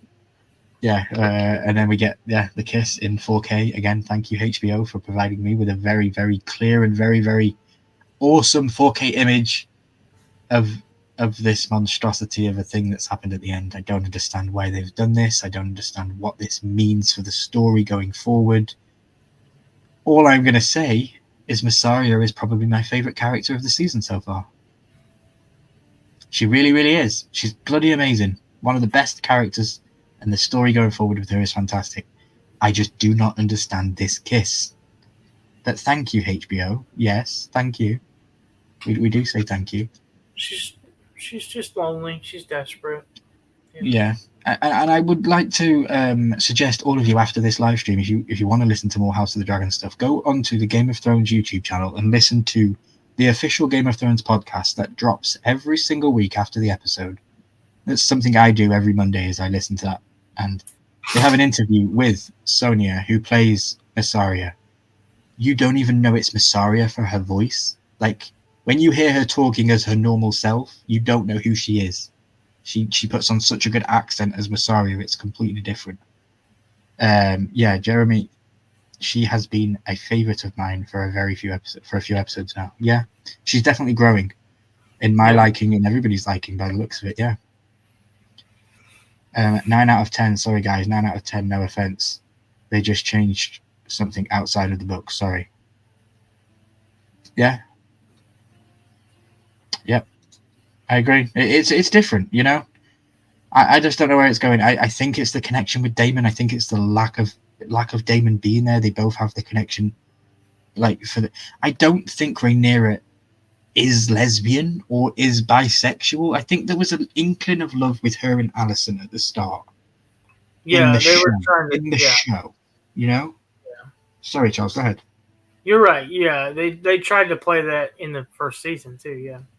Yeah, especially in the show. And in the book, Allison is the older of the two by quite a bit, and they don't have that connection in the book.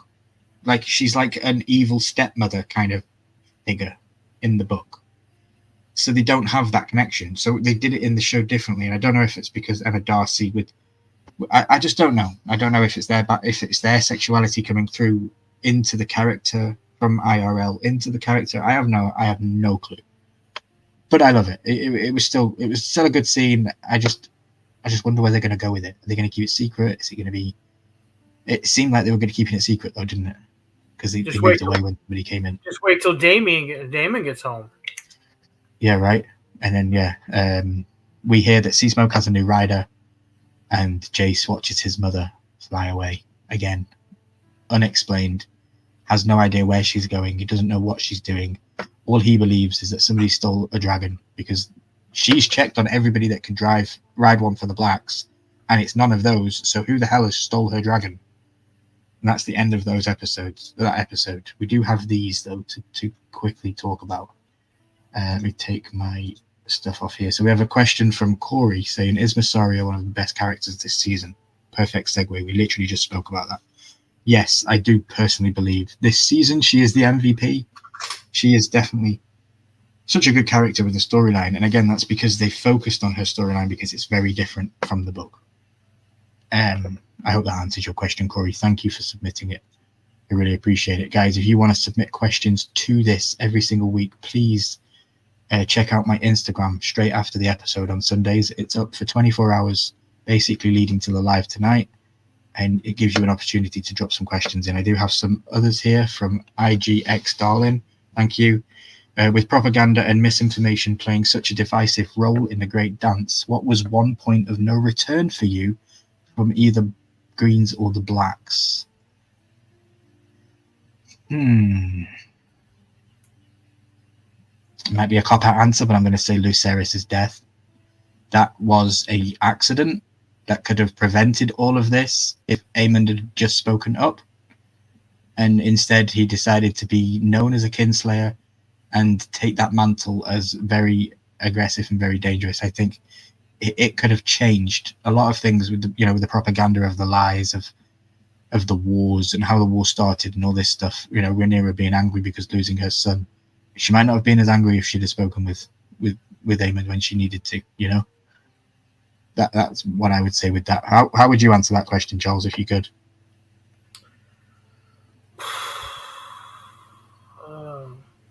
What was one point of no return from either Blacks or Greens?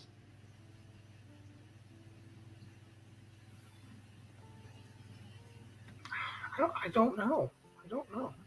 I'd have to say, man. I think I'd have to say the same thing. Mm-hmm. Lucerys' death. Yeah. Interesting. Love the chat here. The chat is saying that Daemon wouldn't mind at all. No. He'd be down for some bedtime. Yep. No, Daemon wouldn't mind at all.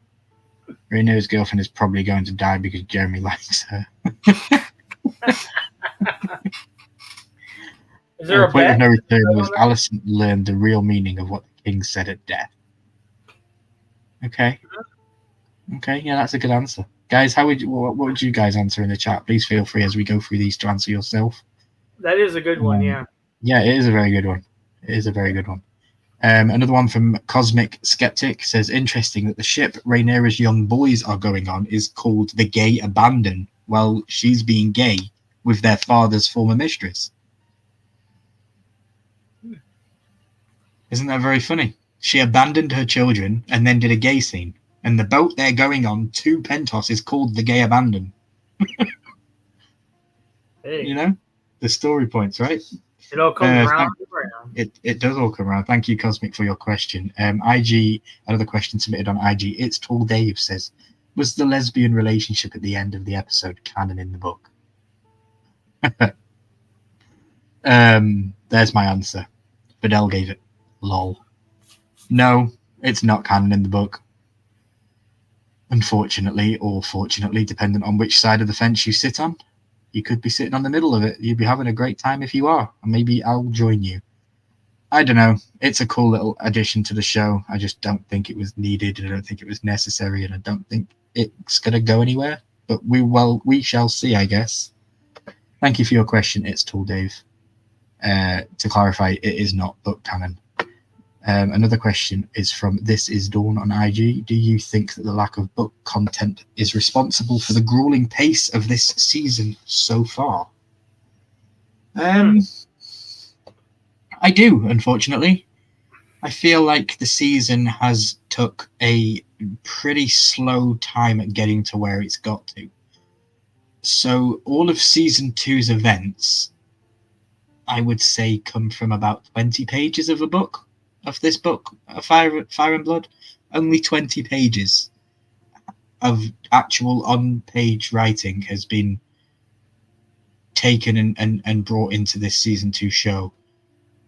I'm not going to let you know where I believe it will end this season, because I do feel like just answering that question alone could be a spoiler with the words that I would say. But we've got 2 episodes left, and next episode we're probably going to see the end of the Dragon Seed connections. I can see cliffhanger of that being Dragon Seeds confirmed, and then the finale is what? Yeah. So it's interesting. It's very interesting indeed. Did we already talk about Helena and her 3 cages? I'm late. We did, Helena. We did, Mitchie. I just called you Helena. We did, Mitchie. Yeah, there's definitely some interesting theories with the cages. Jeremy points out a good fact that the 3 people of the royal family on the Greens were all pretty much caged up, and one of them was silenced. Mm-hmm. So that was very interesting. Oh, you do all the time. What's new? Oh, we're having a domestic in chat. I already said all the things you'd have said and claimed them as my own thoughts. Love it. Yeah, Jeremy has been on the ball this evening, Mitchie. You were late, unfortunately. But you can always watch it on the rerun, so I appreciate you being here. The last one from IG Think Matt Smith. I find it frustrating that Damon is mad at Simon, but not Alice. Like, clearly she's spooky, but he continues to trust her. It feels confusing. Yeah, well, I think Damon is just a red-blooded male, and she is stroking his ego and giving him visions of sex dreams and helping him overcome his brother. If it's even her, you got to remember, it could be the curse of Harrenhal. It could be the bed that the weirwood tree that he's sleeping on. It could be all of these things. Mm-hmm. So we never know. Here we have something I mentioned earlier from IG Higadig. They will definitely have to show Chekhov's lions mauling somebody or getting mauled by a dragon. I will accept nothing less. And here is the season 8 Chekhov gun that Dan and David decided that they were going to ruin. Arya has a direwolf in Game of Thrones called Nymeria.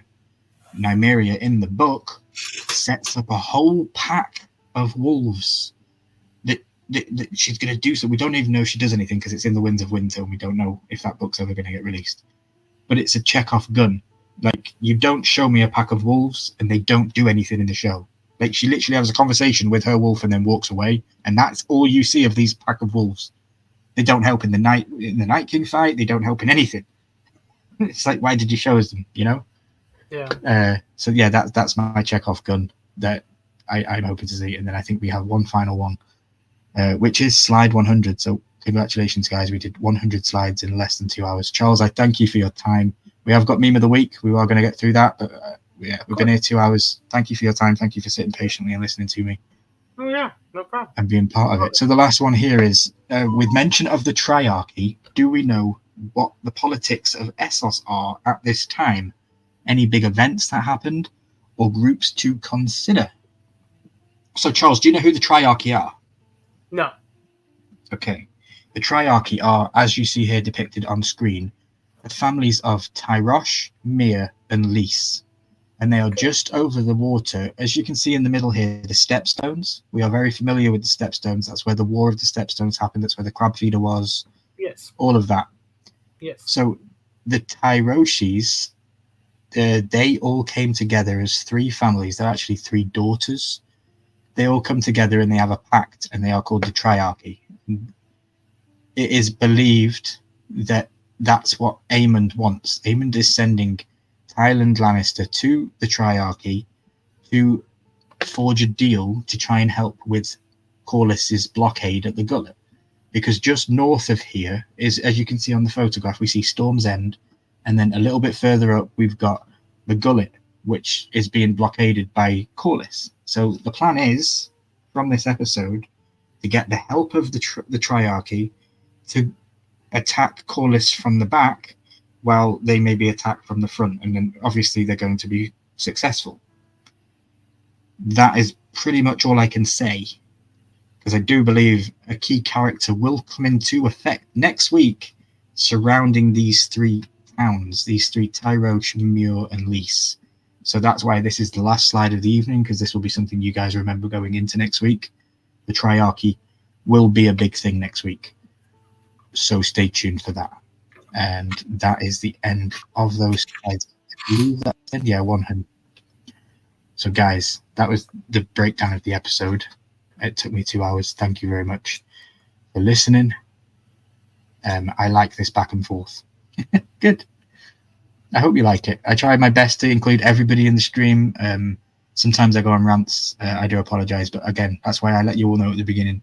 Feel free to just talk in chat. Charles is free to interrupt me, to say anything he likes all the way through it. I do not take any offense. I only take offense when people are late, but Mitchie gets away with it once. So that's fine. I'm just here for the giveaway. So you're already here for the giveaway. Yeah, you'll probably win it, bro. Oh, now it's the witch and her goat doing that. Yeah, Mitchie's obsessed with the goat. I need dire wolves and White Walkers again at some point.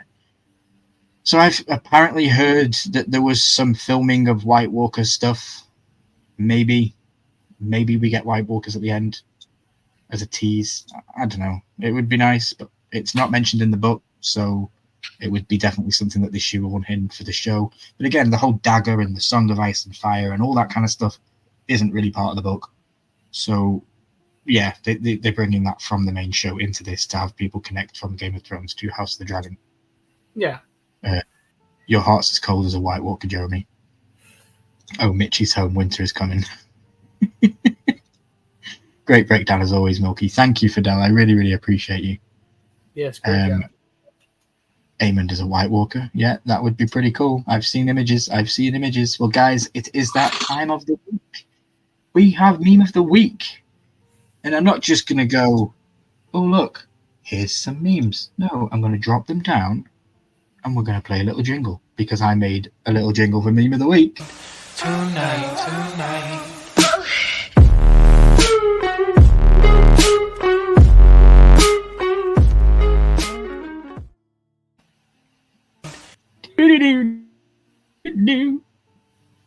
Play it again. Tonight.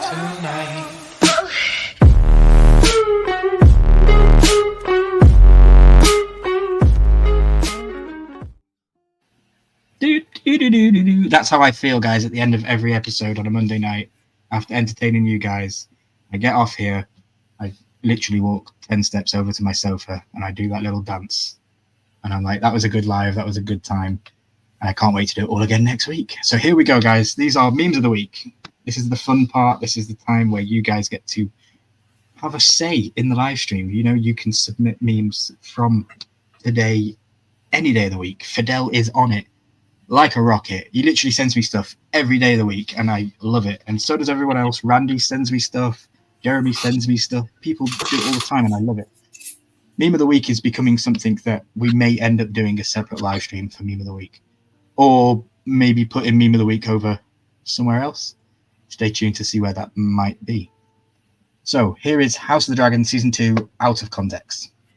Enjoy. Burn or ride? I see dead people. Grab the pitchforks and let's raise the flag for the LGBTQ. There's your Out of Context Season 2 Episode 6 House of the Dragon. There we go, man. I like it, Fidel. Thank you, meme master. I am a master memer. Yeah, that's correct. Here we rest in peace, Sir Stefan. He stood brave against Sea Smoke. He took the flame, and now he's a crispy old man. Rest in peace, Sir Stefan. We got 2 new Dragon Riders this episode. We did indeed. Ride it, baby, ride it. I'd be interested to know if there is any middle-leaning people in chat. You know, you don't have to confirm your sexuality, but which one would you choose in this one? I am completely straight, so would be choosing Mazaria. But yeah, very interesting to see. I'm more of a master debater. Rhaenyra said last week, Vhagar is big, but Cyrax is bigger. And Cyrax is like, the fuck did you just say, my grace? don't send me after Vhagar. Excuse me? Yeah. Yeah, I'm just a little golden dragon that everybody loves. Yeah, definitely. Alison, when you realise that feet and pussy won't get you the regency. Love it, love it. Alison is probably the hottest girl in the show, in my opinion. Olivia Cook is to die for. Love it. Love that you guys send me these things. I literally giggle about this all week. Here we have on the left the way he's kind of becoming one of my favorite characters. I love this diva. On about Simon Strong, he is very diva-like. And then, if anybody knows this image, this is John Coffey from a very, very good film. And it is basically Meister Orwell after brewing Plan B tea for Alison the 100th time this week. Don't make me do it, boss. Don't make me do it again. If anybody knows that scene. Oh, that movie is so good. And it's The Green Mile, if anybody doesn't know. It's The Green Mile. Definitely. Fantastic film. And if you haven't seen it, you should definitely check it out. Yes. Like the drink, but not spelled the same. Yeah. I still call it Artemis. Yeah. So if anybody doesn't know, a little bit of back knowledge to my collecting history. The Ready Player One set was the first ever Funko Pop set I completed. It was, and gracefully, because of LSAPC in the chat, they gifted me the glow in the dark Sixer Chase, and that completed the set. And yeah, I've still got Artemis, and yeah, great pops. Love that movie, one of my favorite movies. Let's move on. When they're resembling their fathers, Jason, his daddy, and the 2 kings. Oh my god. Yes, Fidel, really. That was my first ever completed Funko Pop set. It was a dream to complete. There's even a meme. There's a short on my channel, on the Ryan Milky YouTube channel. There's a short, if you can find it. It's the day that pop arrives, and I use a meme from Toy Story. It's here, it's finally here. And then I open the box and it's that pop. Loved it. The memes are pretty savage this week. They are, yeah, they are. Fidel, you would know, you sent them. Not all of them, but you did. This isn't as savage, guys. I just wanted to give you guys this information. This week's episode was 70 minutes. Next week's episode will be 67 minutes. And then the finale is, I believe, the longest episode we'll have had at 73 minutes. That's an hour and 15 or an hour and 13 minutes, if you want to be exact. But the finale as well will not have any next week.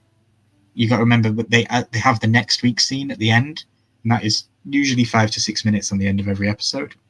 Yeah. That isn't going to have that in the finale, so that's 73 minutes of pure content, and I can't wait for it. It's going to be a good one. Here is the Great Book of Targaryen names, because everything's with A. Aegon, Aemond, and then Daemon, Daeron, Alicent. Yeah. It's pretty much a very small book of just A's. He didn't branch out. It's a great book. I don't have that one on the shelf. Here we have, it had to be. Wow. Oh my gosh. All right. The eye patch. Yeah. when you mix up the wrong Aegon. Love it. Here on the left, we have the scene that probably should have happened. The marriage of the two. We would never have had this war. They could have scissored until their heart's content.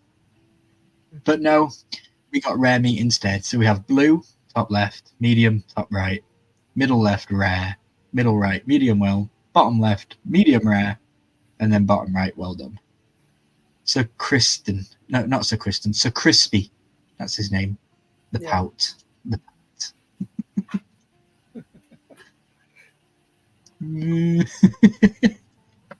And guys, that's the end of Meme of the Week. I want to thank everybody for watching.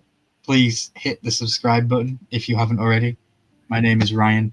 If you would like to buy me a coffee or a dragon, check out the link on the screen at buymeacoffee.com/RyanMilky14. You can buy me a dragon for as little as £2 UK. If you want to help in any other way, you can hit the like button. You can share this to a friend. You can let them know how much of a great job we're doing over here every single Sunday and Monday. Best council ever, says Francis. Francis, remember to be here next week to see if you have been placed as one of my council members. There are 7 positions available, and I'm going to fill all 7 positions next week, and they will be valid until the end of the season. And then your time will be given back to the crown, and we will decide again for season 3 to see who's with us. But remember, we will be live every single Monday talking about these things. Best council ever, says Francis. Thank you very much. I really appreciate it. West East Bay, thank you for speaking up just before we get out of here. I appreciate you being here and watching. Please, if you just joined us, check out the rerun. It's been a great live, a great chat. I thank Charles for being my host this evening, my co-host, and talking with me on this episode. Yep. Charles, how are you feeling about House of the Dragon? Please feel free to talk for a couple of minutes and just express how you feel about House of the Dragon. Dude, I'm loving it. I just hope we don't have to wait 2 years for the next season. That's all I'm saying. That was killer. Waiting 2 years and then only getting 8 episodes. I can't wait. Every week I am Sunday. Ryan knows this. I'm like, all right, I know what I'm doing at 8 o'clock. No one bothered me. No one bugged me. Go away. I'm on the couch. I don't leave the couch for anything on Sunday night. So I can't wait to see where it goes. Again, I've never read the books. I'm tempted to read the books or start reading the books after this season's over, until a point where Ryan says stop, because I am not one for spoilers. When the show starts rolling the credits, I shut it off. I don't watch how it's made. I don't watch the preview for next week. Nothing. So I want to be completely surprised when I turn on at 8 or 7:55 last night and see what's going on. Yeah. Fidel says in the chat, next week or this week, as in next weekend, is going to be SDCC. So he might not be able to watch this next episode. So I understand, bro. I completely understand. You know, you guys pay a lot of money to go to those kind of things. All I would say, though, is try to make it if you can. If you can't, I completely understand. But you might have information that I'm not going to be able to get a hold of, because I'm sure SDCC is going to have some sort of presence there with House of the Dragon, bro. Oh, I guarantee. There might even be a trailer or something for the finale. So, yeah, if you can get hold of some stuff, you know I'm your man. You know we're going to be showing it. If you can't make it Monday night, I completely understand. And for that reason, because I don't want you to feel stressed, you are going to be given the Master of Laws. So, Fidel, you will be... This is the only one I'm going to give out tonight, guys. But the Master of Laws for the remainder of our season is Fidel. So I would like all of the council members or everybody here tonight to please welcome Fidel to the council as his official appointee of Master of Laws. So thank you, Fidel. Thank you very much. There isn't a Master of Memes, otherwise you'd get that. So you are our Master of Laws. So thank you very much. Welcome, Fidel. Fidel. Yeah, welcome. You can hold that position for the rest of the season. Now that you're the Master of Laws, I've now given you a little bit more pressure to try and turn up on Monday. So yeah, you see what I did there? And guys, definitely check in next week to see who else gets membered seats on my council. There is, like I said, there is only 7 and one of them's gone now. So definitely interesting to see who it is. West East Bay says, I'm claiming spot 5. If anyone disagrees with me, they can meet me in the Vale. Yeah, well, as long as they're not on Sheep Stealer, bro, they can meet you in the Vale all they like. Just don't be on Sheep Stealer. Yep. Francis says, if Duncan Egg will be showing, I hope it does not suck. Yeah, so I'll put it out to you guys, the 6 in the chat. Do you want me to do Duncan Egg breakdowns and shows like this? I want to, but only if you guys want to. I don't want to be doing this to 2-3 people. If you guys want me to be here and do Duncan Egg, then I'll do it. Charles says yes. Let's go. And Francis has brought it up. So yeah, it's a story continuation after House of the Dragon, but before Game of Thrones still. So yes, of course, hell yes. Okay, cool, guys. We're gonna do Duncan Egg then. There you go. Stay tuned for that. Mitchie says congratulations. Who's the master of feet? Asking for a crippled friend. Come back next week and find out. Yes, please. Yes. Okay, guys, cool. That's what we're doing. Again, if you would like to support me in a little bit extra way, please check out buymeacoffee.com/RyanMilky14, where you can help me with just a little donation of $2 or £2, and you can buy me a dragon. Oh, how about that? You can tell all your friends you bought somebody a dragon in Scotland. But yeah, guys, that's about it. So, I do have... Go ahead, Charles. Go ahead. I was just going to play the meme thing again, just so we know we get out of here. Yeah, go ahead. I want to share something before we leave, though. Okay. And then we'll play the meme thing. Tonight.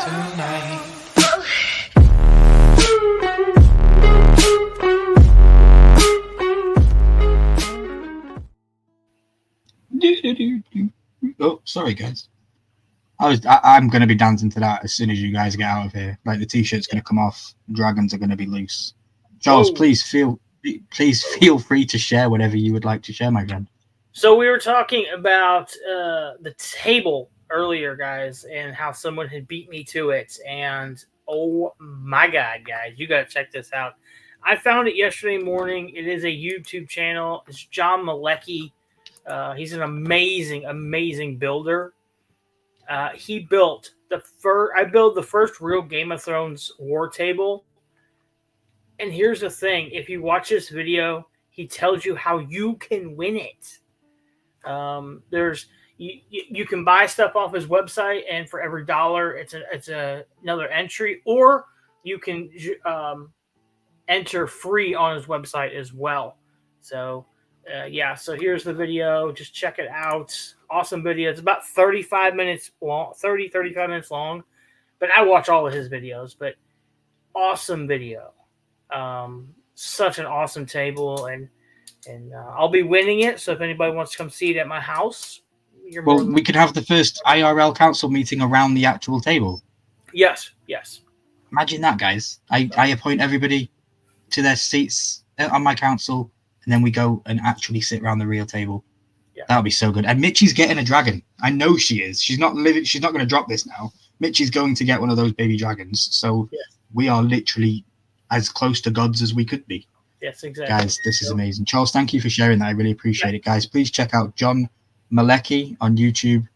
Here's a great... Here's the link. Thank you very much. You just dropped the link. Yeah, I did drop the link. I am also going to drop the Buy Me a Coffee link because I did save it and I wanted to drop it. So yeah, that's the last time I'll mention that. Until next week, I will pay anything for a baby dragon. I completely agree, Mitchie, and I would probably pay that too. But yeah, guys, again, we've been going for longer than 2 hours. I thank you so much. I love you all. Mitchie said she'll marry anyone that wins that table. I remove my entries. Oh, damn it. Oh, God, I love you too. I feel if I married Mitchie, we would never get anything done because we would just be talking about Game of Thrones constantly. That there'd probably be a downfall. Mm-hmm. But yeah, deuce, says Fidel. But again, I'm prolonging this, and I always do, guys. Thank you very much for hanging out with me and for hanging out with Charles. I love you all. Again, if I could give you all the vision that I get through my eyes at looking at you guys and being welcomed into this community from you guys, just, I love it. I absolutely love it. And you guys give me the strength and ability and the want to do these and get these better every single week. We've got music playing in the background now. We've got memes, we've got videos, we've got clips. We're just growing. And I can't wait to get that invite to the season 3 premiere. HBO, you know I want it. You know our community wants it. And you know we're building our council. So let's do this. Good night to everybody. Mitchie should be on stream. Definitely. Mitchie, and guys in the chat, I do this every season. You are welcome for the finale. It is an open invitation. If you have been participant in my chats throughout the show, it is an open invitation for the finale. I can hold 10 people, but I can bring people in and out, in and out, in and out if we have more than 10. It would be awesome if you could join me on the finale, but we still have another episode to go. That is next week. I love you. Charles loves you. We all love you. Valor Morghulis. All men must die. Where is my outro? It is... Where are my dragons? They're at Mitchie's house. They're at Mitchie's house. Alan! Alan! Alan! Alan! Alan! Alan! That one is the best, guys. If you could share that meme out, I would absolutely love it. It's the first time I've ever sat down and made an actual meme like that. If you could share it out and it gets more eyes, that'd be fantastic. It'll be on my Instagram story straight after this live. I'll check the comments and then I'm going to go back to hitting the end button. I love you all. See you later. See you guys. Goodbye. Bye.